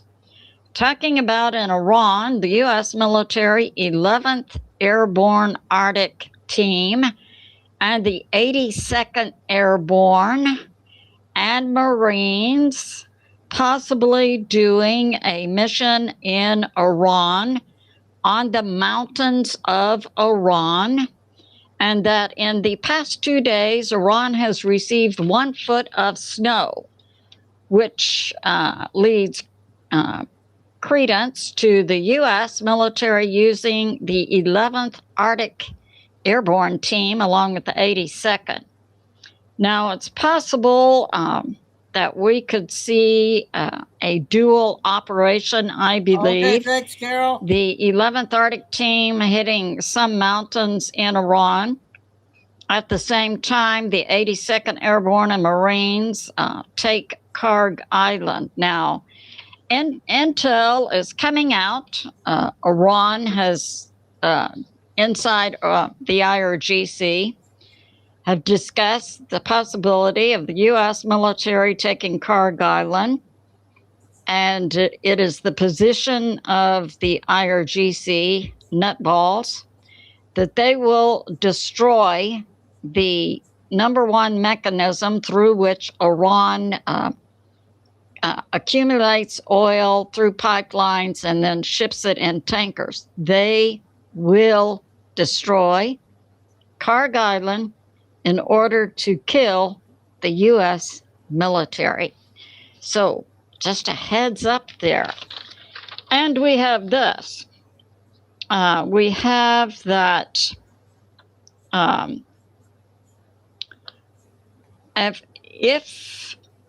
so the U.S., we believe, is putting out the 11th Arctic Team on the mountains of Ukraine to search for nuke sites. And it's highly likely the 82nd Airborne will participate in taking Karg Island. And intel Iran will blow up Karg Island in order to kill the U.S. military. So that's going on. We have this from W77, talking about World Cup riots taking place in Mexico City, and the IRGC are in Mexico. We know that the IRGC handlers came with the Iran World Cup team. They're having to stay in Mexico because the IRGC cannot get visas to the U.S. But previous to this, we've had, and I've put out, we have credible sources that the IRGC military are in Mexico working with the cartels, as is 100,000 Chinese military. Yeah, and that came from a military source. So that's going on. So they had World Cup riots in Mexico City. Now it is, so I wondered, what are the protesters, the Mexico City protesting against? The Mexican people are protesting against missing children in Mexico. Now, we've been seeing in China their organ harvesting program. And as I've been bringing out from multiple sources, the reason behind this organ harvesting is to give the elites a whole new set of organs to increase their lifespan. Well, as Lay's Real Talk has accurately brought out, there's been a dramatic drop in the population of China, and for the past 2 to 5 years, also a dramatic drop in China of births. And we can attest that a public Chinese advertisement has been going on for at least 2 years, of which I know, for the Chinese government to give young people bonus money for them to have more children. Now, I agree with Lay's Real Talk. When China began the one-child policy, they had a population of 700 million. So they're now saying they have 1.4 billion population. Why pay over $2,000 to create an ebook when this $27 AI does it all? Designer writes... Lay, I believe, makes a good point. If that was true, and they decrease births at a population of 700 million, that would mean accurately that the population in China must be much lower than 700 million. And that one possible reason I put forth from a sociology standpoint that the young people in China stopped having children is that for the past 5 years, they have seen the Chinese government going into the schools, IDing the children by DNA, and I believe then when they received an order for organs of a certain DNA, they would go to the school and kidnap the children and rebuke the parents searching for their children. I believe that could be one motivation for the young people in China not having babies. And I believe, as I put forth, 100,000 CCP military in Mexico. I submit China's been putting in orders for children in Mexico, and that the Mexican people are now protesting this. So that's going on. And and we have this from Stephen Gardner. President Trump is going to replace DNI Tulsi Gabbard with Jay Clayton. He's an attorney currently at the Fed Group in New York, and it's believed he will be confirmed, and that his primary emphasis and his DOJ position will be to go after election fraud. And we, the people, would reasonably steer Jay Clayton to California. We have this from Lay's Real Talk. So the CCP had a meeting at the end of May. Typically, some type of video or pictures, or at least a brief summary, comes out in the Chinese press what the meeting was about. 3 times since 2022, no report has been made to the Chinese press. And each time that happened, significant political events occurred. So it's speculated now that there may be a big shakeup within the CCP in Beijing. So that's going on. And I will say this, from economic sources, probably about a month ago, economic sources that I would find credible put forth that a major nation would go broke this summer. That could either be Russia or China. So that's going on. We have this, which would also support China trying to steal children in Mexico to bolster their income. We have this from China Focus.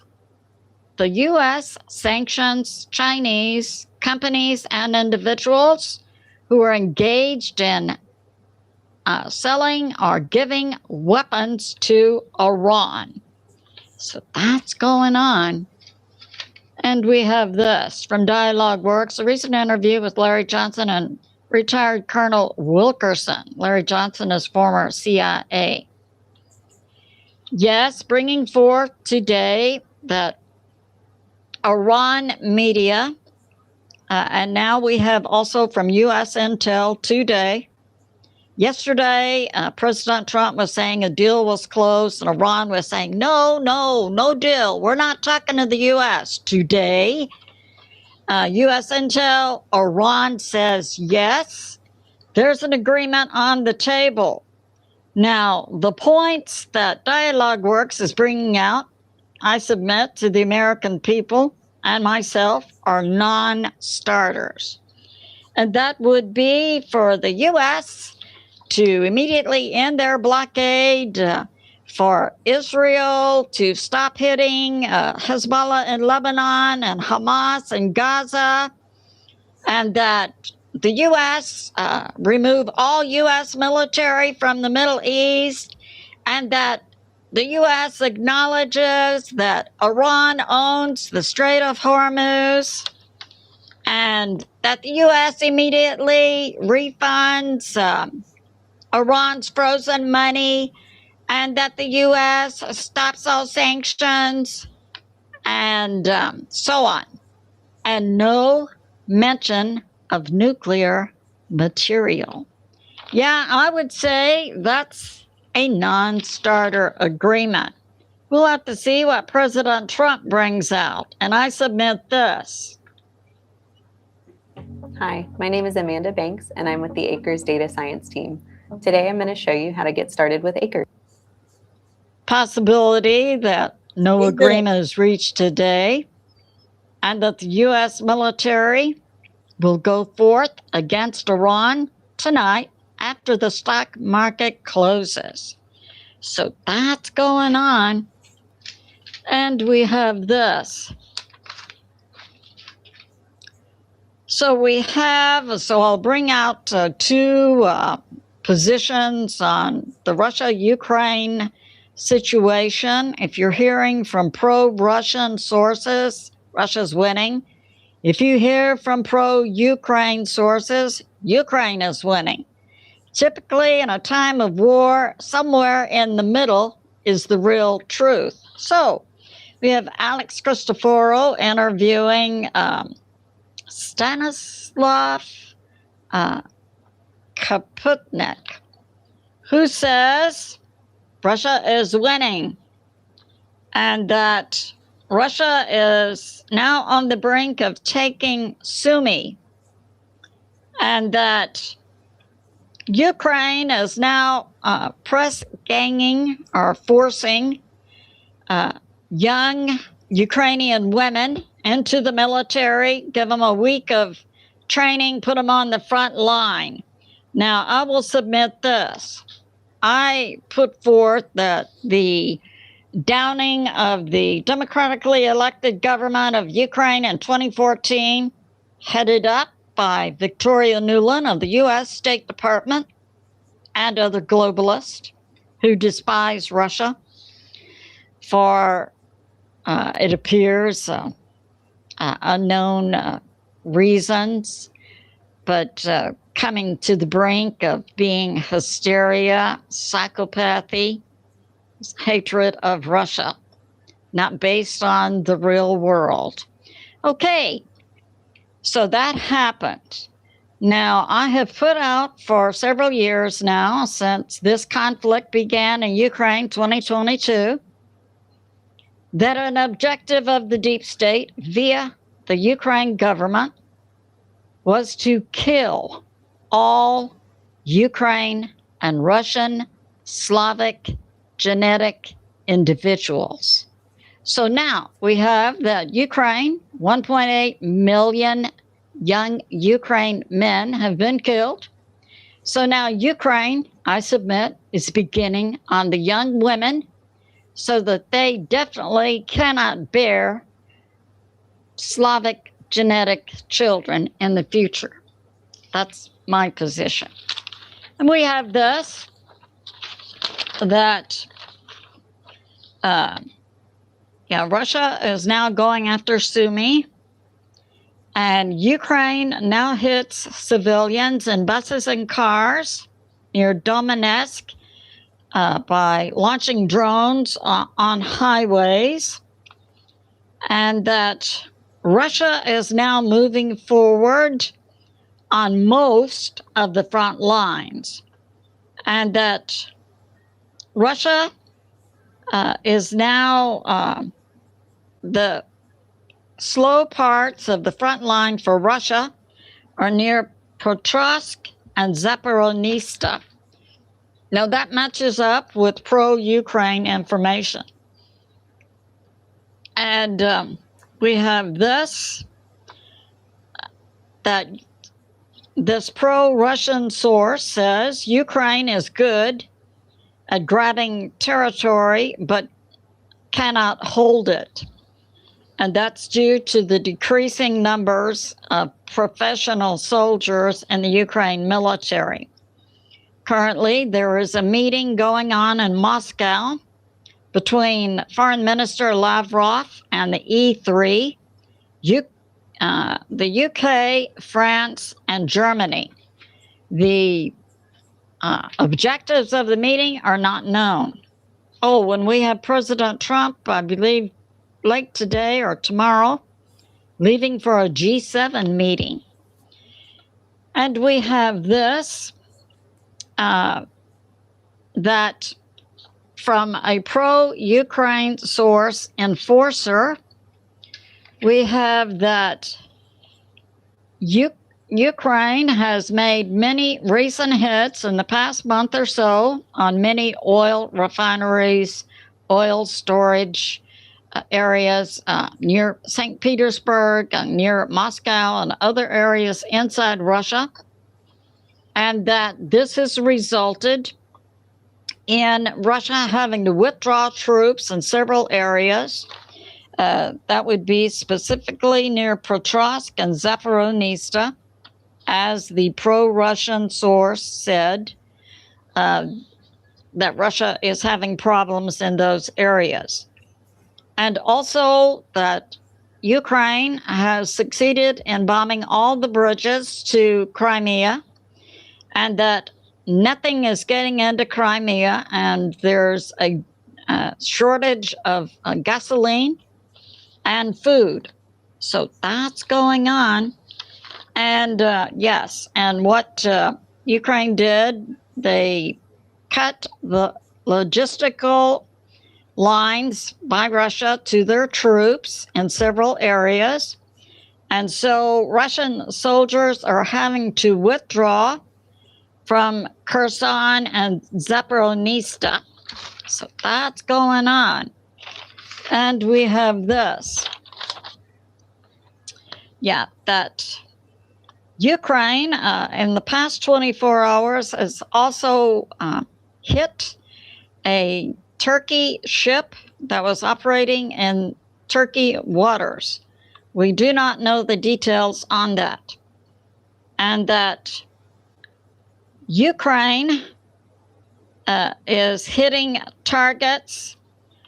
So this is coming out. This is from the pro-Russian source that Ukraine is hitting targets in Poland, Romania, and some possibly in Lithuania to bring about a false flag. So that's going on. Who's winning, Russia or Ukraine? And now a short prayer. Based on Isaiah chapter 12, we pray, Father, in the name of Jesus, whom many call Yeshua, that you open the wells of salvation to quench the thirst of your people in America and in Iran. And we say thank you, God the Father, God the Son, Jesus, whom many call Yeshua, and God the Holy Spirit. I say to my family and friends, remain steady out there, continue to pray. God is in charge and he is on the move. I love you and I'll see you soon. Hey, first Billy Bean there. I got a 10-minute one. The guy found they just released some UFO files. So we'll check that out.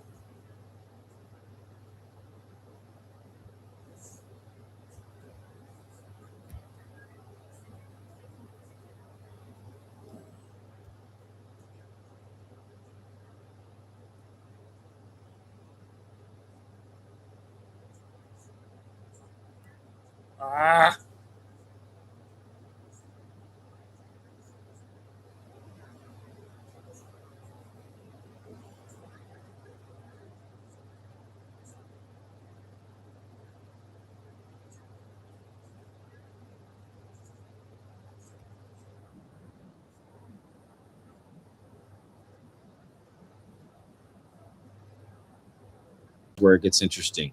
Number 3, CSGID is unable to verify Mr. Winchell's statement that, quote, flying saucers are now definitively known to have been guided missiles shot all the way from Russia.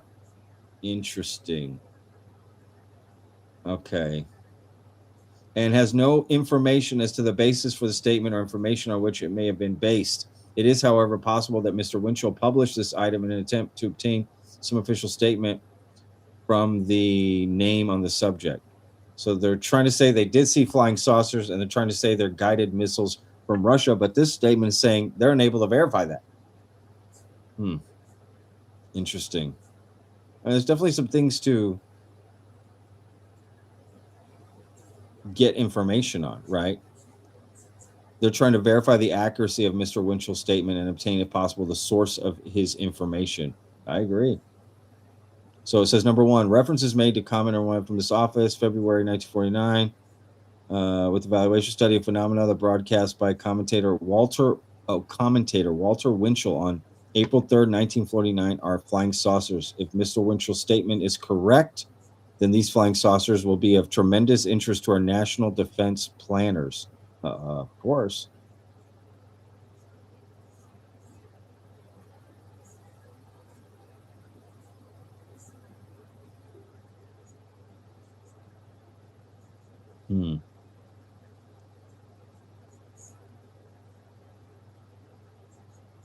Okay, that's interesting.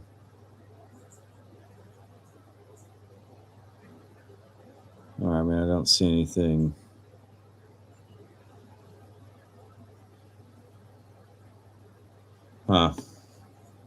I mean, there's a lot to go through, right, with all this stuff. All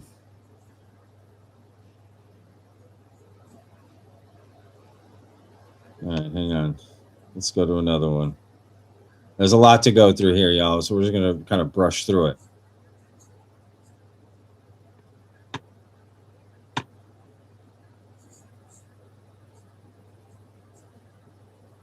All right, this is from the Federal Bureau of Investigation. Hang on. Oh, I got to bring it up. All right, here we go.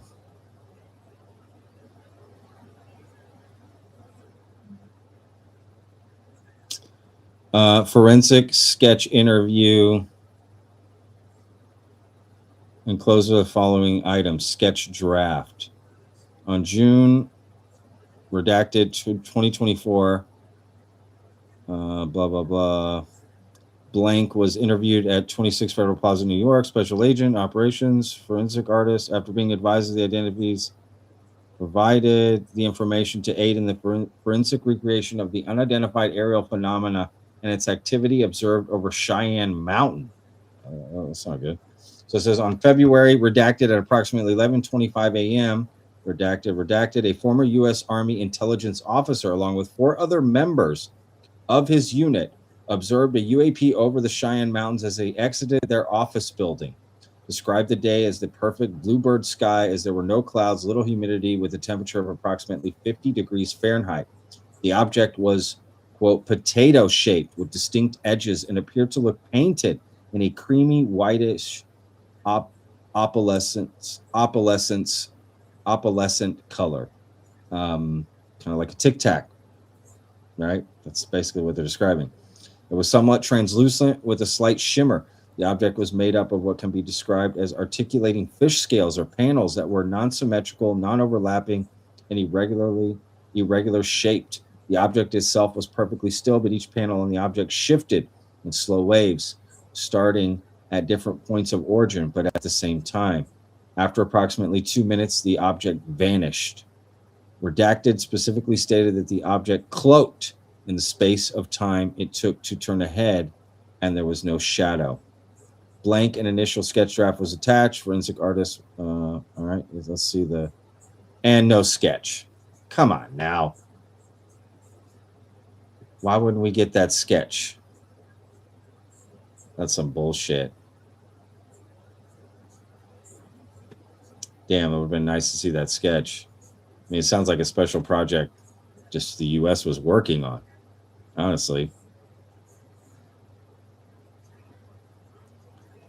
That's what I'm seeing.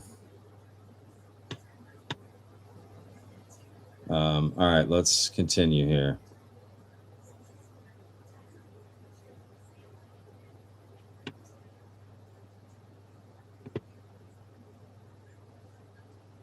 Ah, got it. Here's the sketch, y'all. We got a sketch of that incident.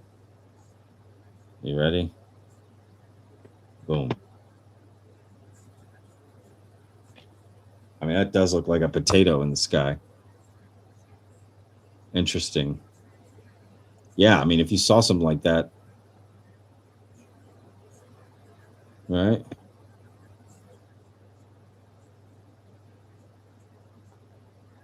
That is definitely. So that's what those people described right there.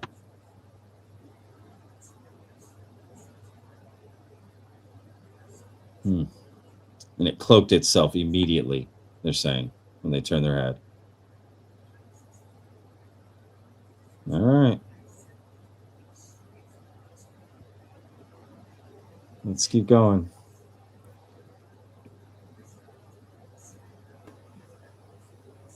Okay, we got about 3 minutes. This just came out, I think. Maybe this next one up. The new files came out.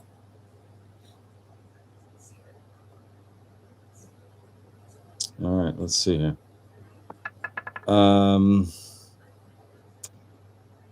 Returned home that night at approximately 9:15 p.m. Eastern. I was pulling into the driveway, which slopes downhill towards the residence. Noticed an intense bright light hovering below the tree line in the middle of the backyard. So this was the video that we saw already. One of the videos that we saw. This is the incident report of that particular. All right, we're not going to take a look at that. We already saw that video. The same thing with all these here. These right here, these, let's see.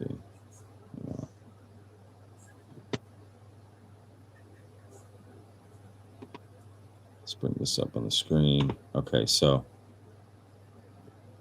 right here, this northeastern orb sighting, that's just the reports from the video we already saw.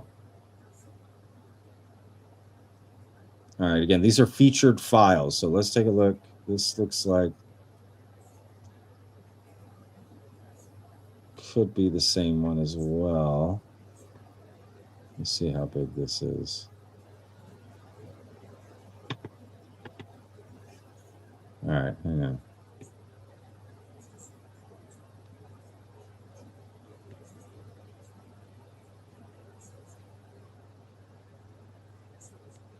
All right, here we go.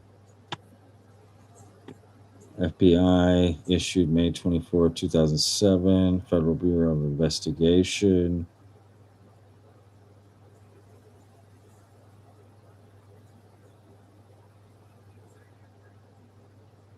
First Presbyterian Church, McMinnville, Oregon. McMinnville, we've all heard of that. This is a letter written to Mr. J. Edgar Hoover in Washington, D.C. Dear Mr. Hoover, here's a bit of information which may be of great significance, maybe merely an observation of a scientific experiment. It may be known by military authorities and the AEC, or only a few may have seen it, and none reported it to the right place. Here it is. Can you pass it to the right persons? Last May, one afternoon, I saw 4 beams in the sky passing from the northwest to the southeast and converging in the Cascade Mountains. In those 4 narrow beams, small clouds were forming, and where the beams met apparently against the mountains, a great explosion effect was to be seen. I would say that they were visible for at least 10 minutes or longer. The sight brought to mind an article read before the war. Oh my God. Pardon me. Oh, goodness. It's got me all worked up. The site brought to mind an article read before the war about experiments carried on.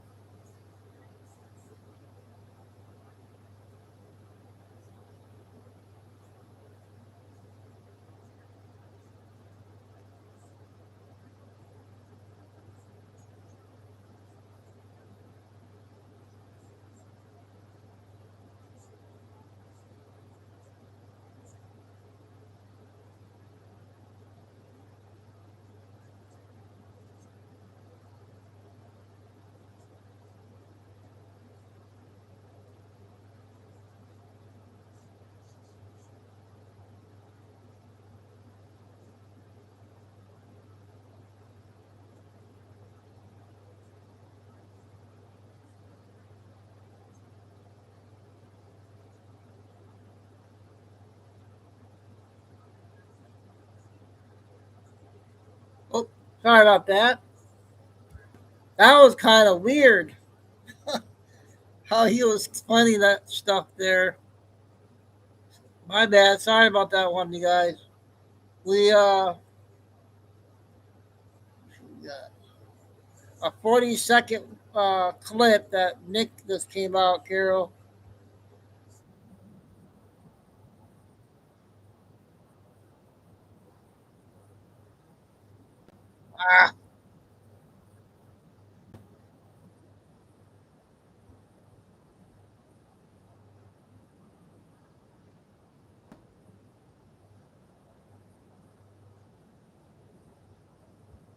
Monster energy drink at the White House. And they're having a exclusive viewership deal with a company allied with the president. So all these things are deeply corrupt. They also deeply violate the law. And so we think the law is clear here. It's just a question of whether the judge believes that he's in a position to stop this.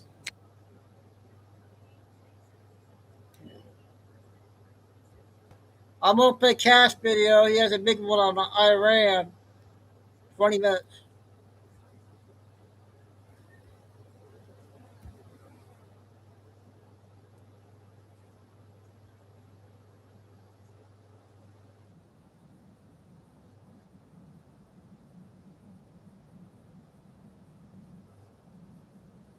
This service is part of a Major questions exist about this new deal with Iran. Bad deal with Iran is worse than no deal.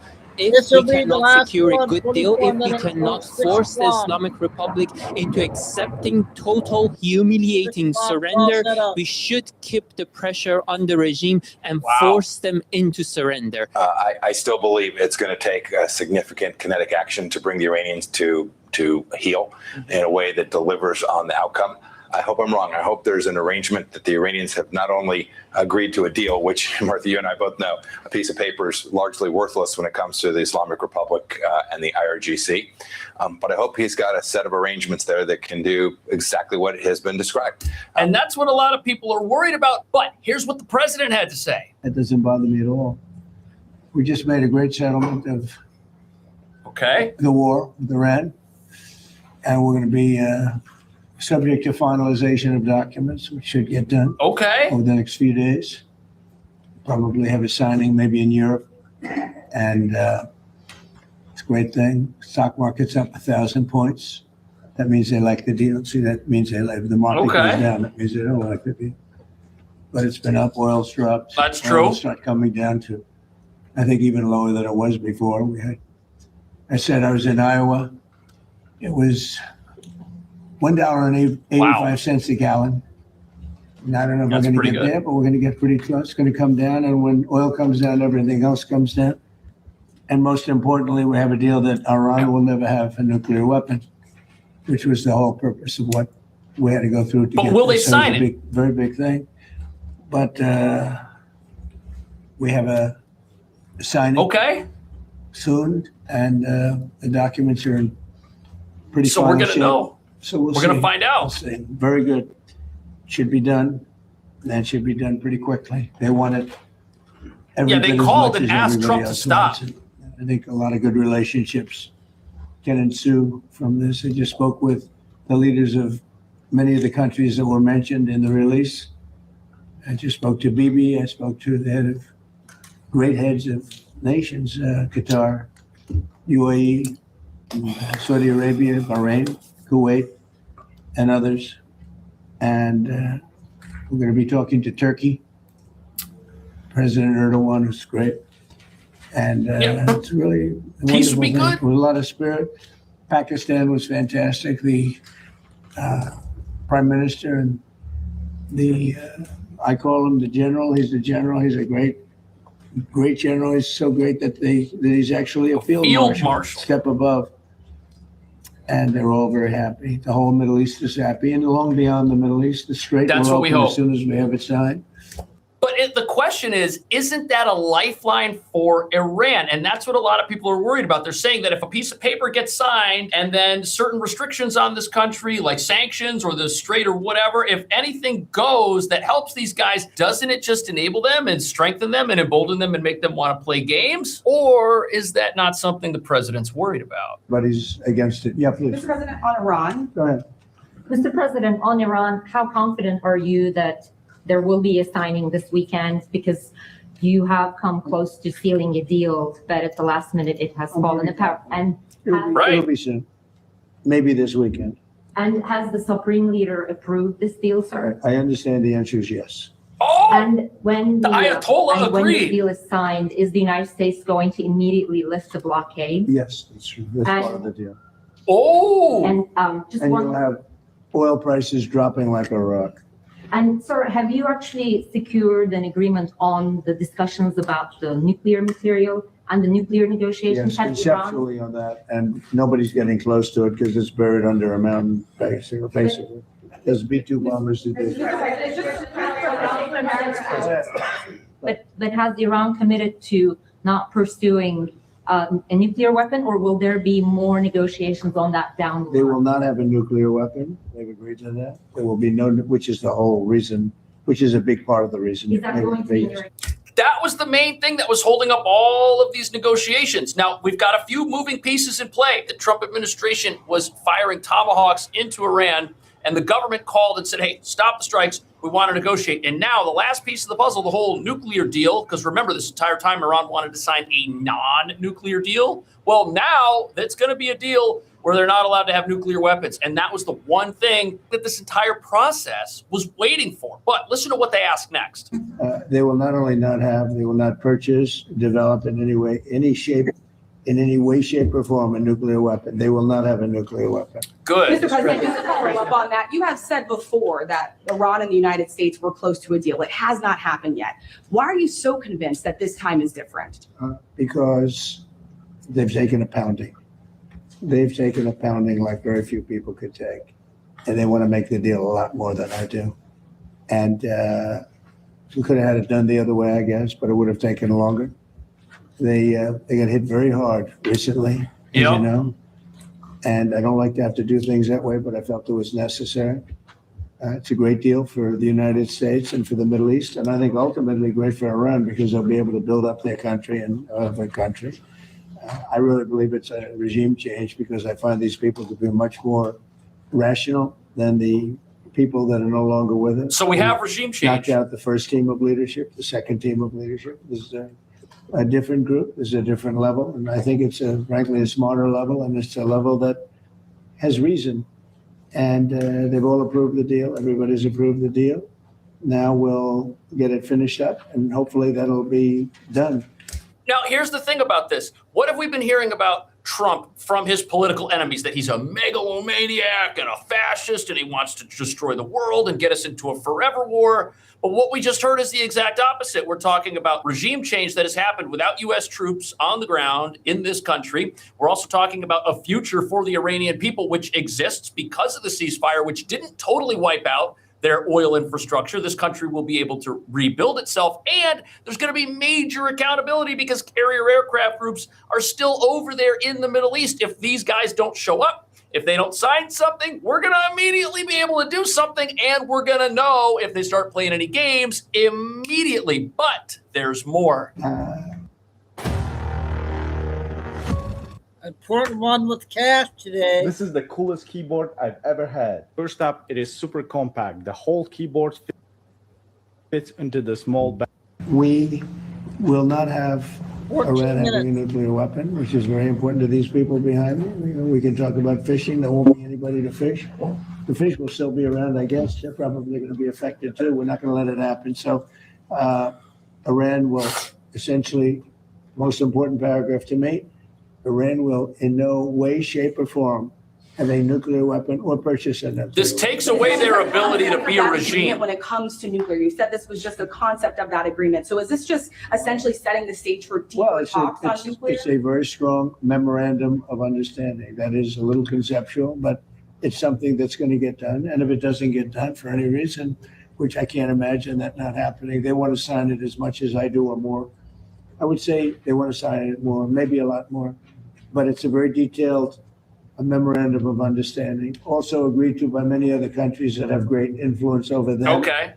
And everybody wants it done. So it's going to get done. So basically, it's not just the U.S. telling Iran, hey, sign this or something happens. All of Iran's neighbors are in favor of this agreement. They want to see them sign it too. So they're getting massive pressure from all sides, essentially a coalition, which does not include Europe for some odd reason, but they're getting pressure. They're isolated. The student protests have started happening again inside that country. Things are changing in likely the most peaceful manner possible, but people still have questions. Are these guys going to be able to weasel out of this agreement?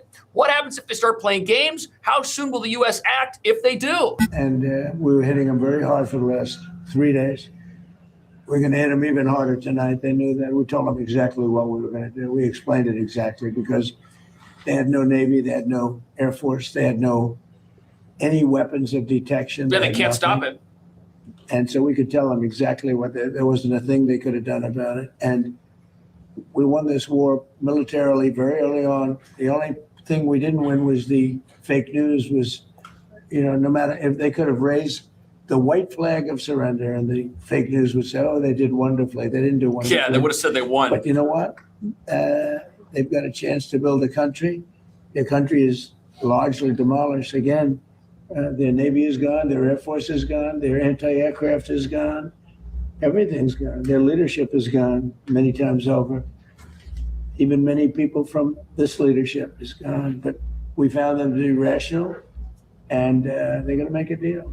So it sounds like we're going to have peace. It sounds like they're going to agree to something and stick to it, because during the negotiations, the president and his team basically said, look, these are the targets we're going to hit. They slow walked it for him. They said, we're going to do this, we're going to do this, and we're going to do this if you don't sign a deal. And the actions started taking place. The strikes started happening exactly the way that they were told it was going to happen, and they couldn't do anything about it. The attacks were revealed in advance, and it was like, look, we're going to do this. We don't want to do this. Don't make us do this. And then it started happening, and the regime was like, look, they told us they were going to hit these things. They're hitting them. Do we really want this? And they decided to say no. And I'll tell you what, it's a great deal.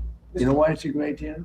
Because they will never have a nuclear weapon. That's the only thing we wanted. Is the amount of time that has to pass between this memorandum of understanding and final deal being done? Well, we hope it's going to go relatively quickly. Yeah. Is there 60 or 90? I mean, the straits are going to open immediately. It's upon signing. Maybe it'll be Saturday, Monday. Saturday. Though, to get from this to a final deal. We think it's going to go pretty quickly. I don't want to say a deadline, because if I say a deadline, you'll say, oh, he didn't meet the deadline. You know, this is like, it's not going to matter much, because it's going to get signed. And the strait is open. But the straits have been open for a number of months already, and we just didn't know about it. Right, that's you as reporters weren't able to get it. They just announced yesterday that we bought a lot of ships through, and nobody knew about it. I guess we did a pretty good job, Peter, right?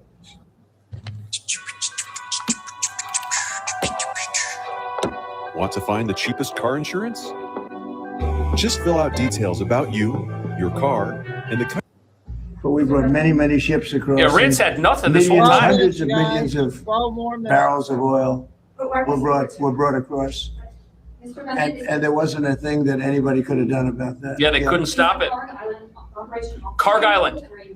Well, now this is the big question, because Trump said before these strikes happened, not only, hey, leaders, look at this. These are the plans that we have. These are the targets that we're going to hit. He also said yesterday that we were going to invade Karg Island, take it over, and run their oil industry like we are now running Venezuela. And here's his answer to whether or not that is still on the table.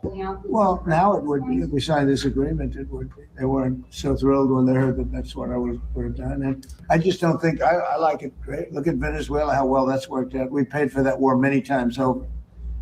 And many, many times over. We have millions of barrels of oil from Venezuela going to Houston.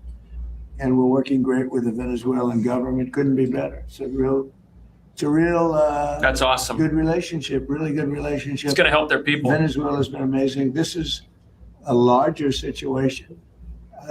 Actually, less oil. Venezuela has a lot of oil, but we think of it.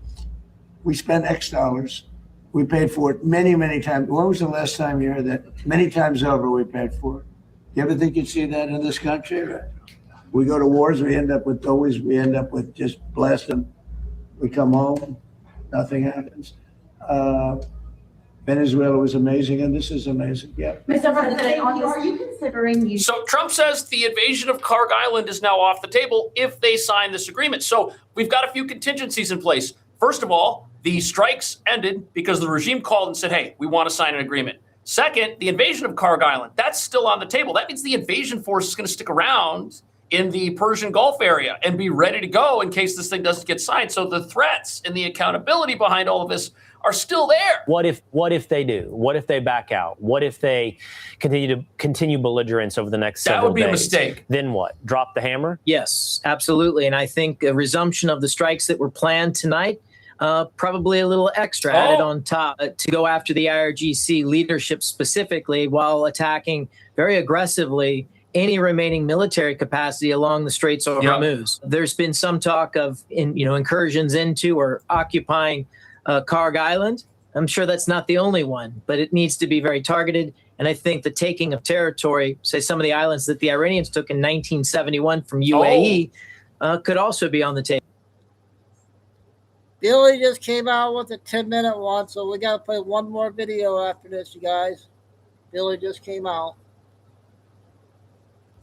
And I think that got their attention in Tehran. That has a lot to do with the external pressure that the regime is now facing, because remember the memorandum of understanding, it's not just between the U.S. and Iran. All of the neighbors want to see this happen. Everybody wants to see a hostile, belligerent force that is targeting everyone indiscriminately during this conflict stop doing that. And there are islands that are disputed. There's territory people want back. There's a lot on the table for Iran to lose if they don't sign. I think there were two key points in his Truth Social. One was the blockade's going to stay in place. That is a powerful force against the regime. It's denying them hundreds of millions of dollars each and every week. And then second, he said, look, we're going to make sure that we get this in a place that's executable and verifiable. If we can achieve all of that, and the bombing that took place over the last 48 hours convinced the regime to capitulate, all to the good. But so it sounds like the blockade is going to stay in place. The strait will open, but the blockade on Iran itself, the economic blockade that the U.S. has in place, that's going to stick around. So it's not that the regime is getting a deal that will enable them to survive and rebuild and come back stronger, but they're getting a deal that if they obey it, if they sign and they agree and they do not lie and they keep their promises and they pursue peace, will allow their economy to reopen and will allow this country to come back. And those right there are the conditions for future regime change inside of this country, because you're not a regime if you can't threaten your neighbors. You're not a regime if you don't have this massive offensive capability that scares every single person around you and gets them to do what you want, scares the UK and France and gets them to stay over there in Europe and not help out, even when the United States is decisively taking the lead with all of our Arab allies to bring about a peaceful solution to begin with. Regime to capitulate, all to the good. But there's still many unanswered questions about precisely how this will evolve. Yes. And second, I do want to see what the Gulf Arab states actually have contributed to this. This will turn out to be a very important element of the United States being able to achieve its objectives. They were fighting the whole time. Absolutely. Secretly You with used us. a They word launched there their that own is so attacks and important retaliation. in the study of war that you know better than any of us. Capitulation.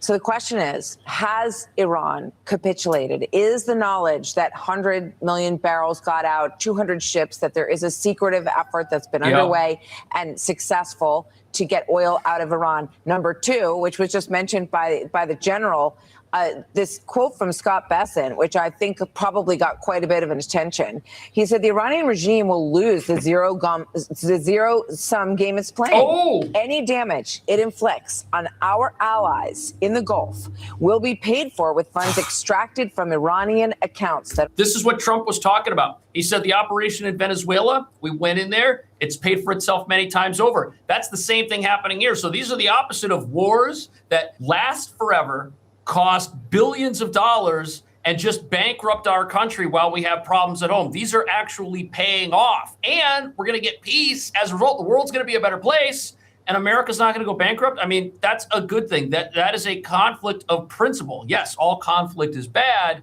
but there are conflicts that you have no choice to engage in, and this was certainly one of them. The president said he didn't want to do what he had to do, but it looks like it's working out better than perhaps any of the fake news reported. Any tolls paid to the Persian Gulf Strait Authority will be offset by funds extracted from their accounts. I think this is an idea that's going to land not very well with Iran, and I think it makes a ton of sense. What do you think? They have no choice. Martha, I think those are both huge steps forward in putting even more pressure on what is clearly a weakened and fractured set of leaders right inside of Iran. It's always been a question about, like, who is it we're actually negotiating with? I think what Secretary Besson has said and what President Trump has done is making that even more difficult for the leadership inside of Iran. You know, I'm mindful too. I remember when we were prepared to take a strike against Iran in the president's first term, he canceled it a handful of hours before. But it wasn't but a few days later, we were right back at it. When the Iranian regime reneged on its commitment to make sure that we protected American lives, we followed through with a strike on General Soleimani. So while the president says, you know, that he's not going to strike tonight, which is what his Truth Social says, I think the regime knows that the risk to Karg and was really the lifeline for the regime. I think he understands that the risk to Karg and their economic well-being is going to force them to a place where they will either capitulate by agreement and acknowledging that the United States needs to do the necessary to get the enriched material out of the country and prevent them from getting a nuclear weapon, or that we'll do it, we'll essentially take it out of the hands of the leaders. Wow. Okay. So former Secretary of State here, he says that the invasion threat of Karg Island had a lot more to do with this than the strikes. It was the two of these things in tandem, because you have the plan that is revealed. Hey, guys, here's our military plan. And by the way, on top of that, there's going to be an invasion. That right there has brought about this negotiation that we're seeing, this memorandum of understanding that we couldn't get, because remember, for the last 60 days, what's Iran been saying? We're not talking about the nuclear program. We're not going to talk about it. We'll do all this other stuff, but the nuclear stuff, forget about it. We have no agreement. And now they called and said, we have an agreement. So they've lost a lot. We know that. They've lost, all of their major equipment for their Navy, for their ships, all of that. But they keep sort of harassing in the strait. And I think that, the president's statement that he was ready to take Carg Island. He said, I've always wanted it. There was pushback. And obviously this is the debate that goes on in terms of decision making. But if we were to take Carg Island, and the subtitle in this reporting is President says U.S. will assume control of Tehran's energy markets. And they've seen what happened in Venezuela. Do you think that was one of the pieces that, if this turns out well, may have been crucial? They'd be terrified of that, man. Undoubtedly, Martha, the regime knows that the lifeline, the ability to continue to pay the besieged, to continue to purchase weapons, depends on Carg and the capacity Carg is used to move their energy into the Gulf. To lose control of that, and they know the United States could take it if we were determined to do so, and President Trump chose to take that action. I think that undoubtedly is in their calculus in a way that wasn't there just 48 or 72 hours ago. Now, Iran was banking on the fake news media to convince the American people that this was a forever war, and that any threat by the Trump administration to put boots on the ground, even if it's Carg Island, where you just have their oil export hub, means, it's another Iraq, it's another Afghanistan. The president lied, he's putting American lives in harm's way. But that didn't happen. The president said, look, I'm willing to take this. And there were the strikes, and there was no pushback. In fact, many people saw that and said, well, I think the president should take Carg Island, because why did they get to be a regime with this oil export hub that's just sitting there and no one's touching it? It almost seemed like they were getting a free pass that was allowing them to rebuild to some extent. Nothing really ends in this. Nothing really changes until they are gone, and until the people of Iran have a chance to sort of create their own future. Do you see these pieces as leading to destabilization of the regime and fall eventually? Martha, I do. I think every day this pressure remains on the regime. The people of Iran see that the United States is with them, and it creates more opportunity for them.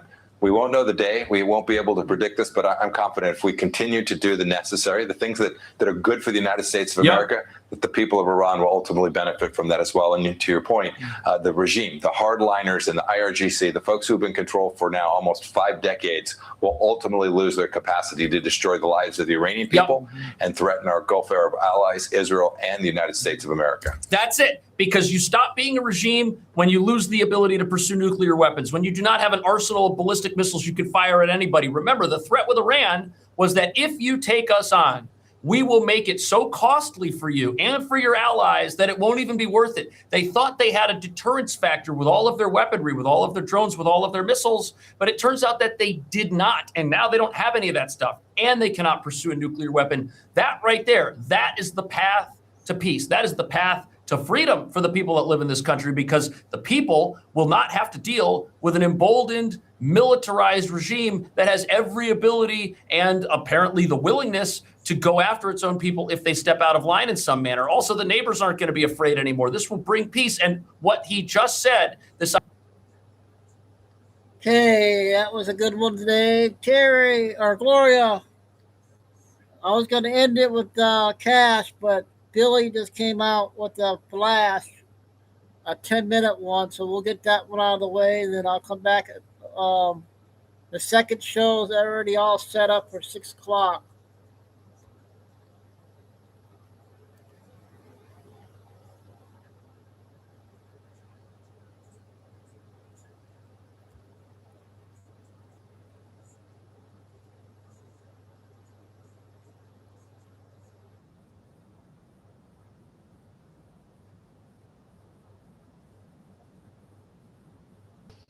About 12 p.m. So we have some breaking news on Iran. President Trump says there's no deal, and Iran and Russia test an ICBM to deliver possibly a nuke to Alaska. So let's get started.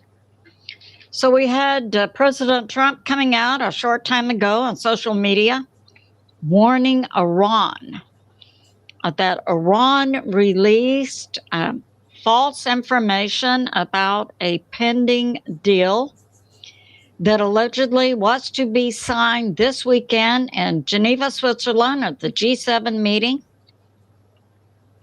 And Iran released false claims for what it is demanding that are totally different from what was in writing from Iran for a potential deal. President Trump is slamming Iran. President Trump warns Iran also against its actions that it took last night. So near the Strait of Hormuz last night, Iran hit one or two ships from India with drones, which the U.S. military repelled. The Iran leak makes, according to President Trump, the deal not in place. So this was reported. President Trump's social media details was posted by the Right Scoop on Sequel's aggregate site. We have this now from U.S. Intel, June 12th, just a few minutes ago. President Trump on social media says there's a problem with the Iran deal. And the terms Iran leaked are nothing like the terms that were agreed to in writing. And as I reported, the signing, we believe, was to take place this weekend at the G7 meeting. Again, after President Trump's social media post a few minutes ago, Iran posted on media in Iran. I don't understand now. They just said that they got settled. Now Billy's saying that they're not agreeing with it. I wonder if there's going to be a big war this weekend with that. I don't know. That the talks have completely stalled, and it's being put forth by Iran's Speaker of their parliament, Ghalibaf, that there are no talks going on. We have this from U.S. Intel. Vice President Vance says the signing that was to take place this weekend included no cash and no refunds released to Iran, while Iran states that they were going to receive $24 billion in unfrozen assets plus $300 billion in cash from the U.S. for reparations. The U.S. says no way was that going to happen. So we have two sides, the U.S. and Iran, both making statements about what is to be included in the peace plan. And we see they do not seem to be occurring in the same patch of the real world. Now we have this coming out from Israeli News Live. Stephen Ben-Nun, former CIA, now has a ministry, has contacts in Iran. Today, Iran and Russia tested an Iran ICBM that flew over Russia in the direction of Alaska to test the capability of the ICBM, and it's being put forth. This ICBM is nuclear capable, and as I've brought out from many sources, it's believed Iran does already have nukes. So that's going on. It's good to be in prayer for America, President Trump, U.S. military, world peace, and world health. I love you, and I'll see you soon. Okay, yeah, she just came out with that, you guys. So, yep, what Devin was saying earlier, that this weekend could be something here. We're going to be on high alert. Anything comes up, I'll be on. And because the 14th is what? Saturday's the 13th. Sunday's, is that Mother's Day or Father's Day? Wait, not. I think that's all passed already, I think. Did it? But, yeah, we got a lot of good stuff out. 2.5 hours on the first show. Got some good ones to play for tonight. All set up, all ready to go. 6 o'clock. Everybody have a good weekend if I don't see you.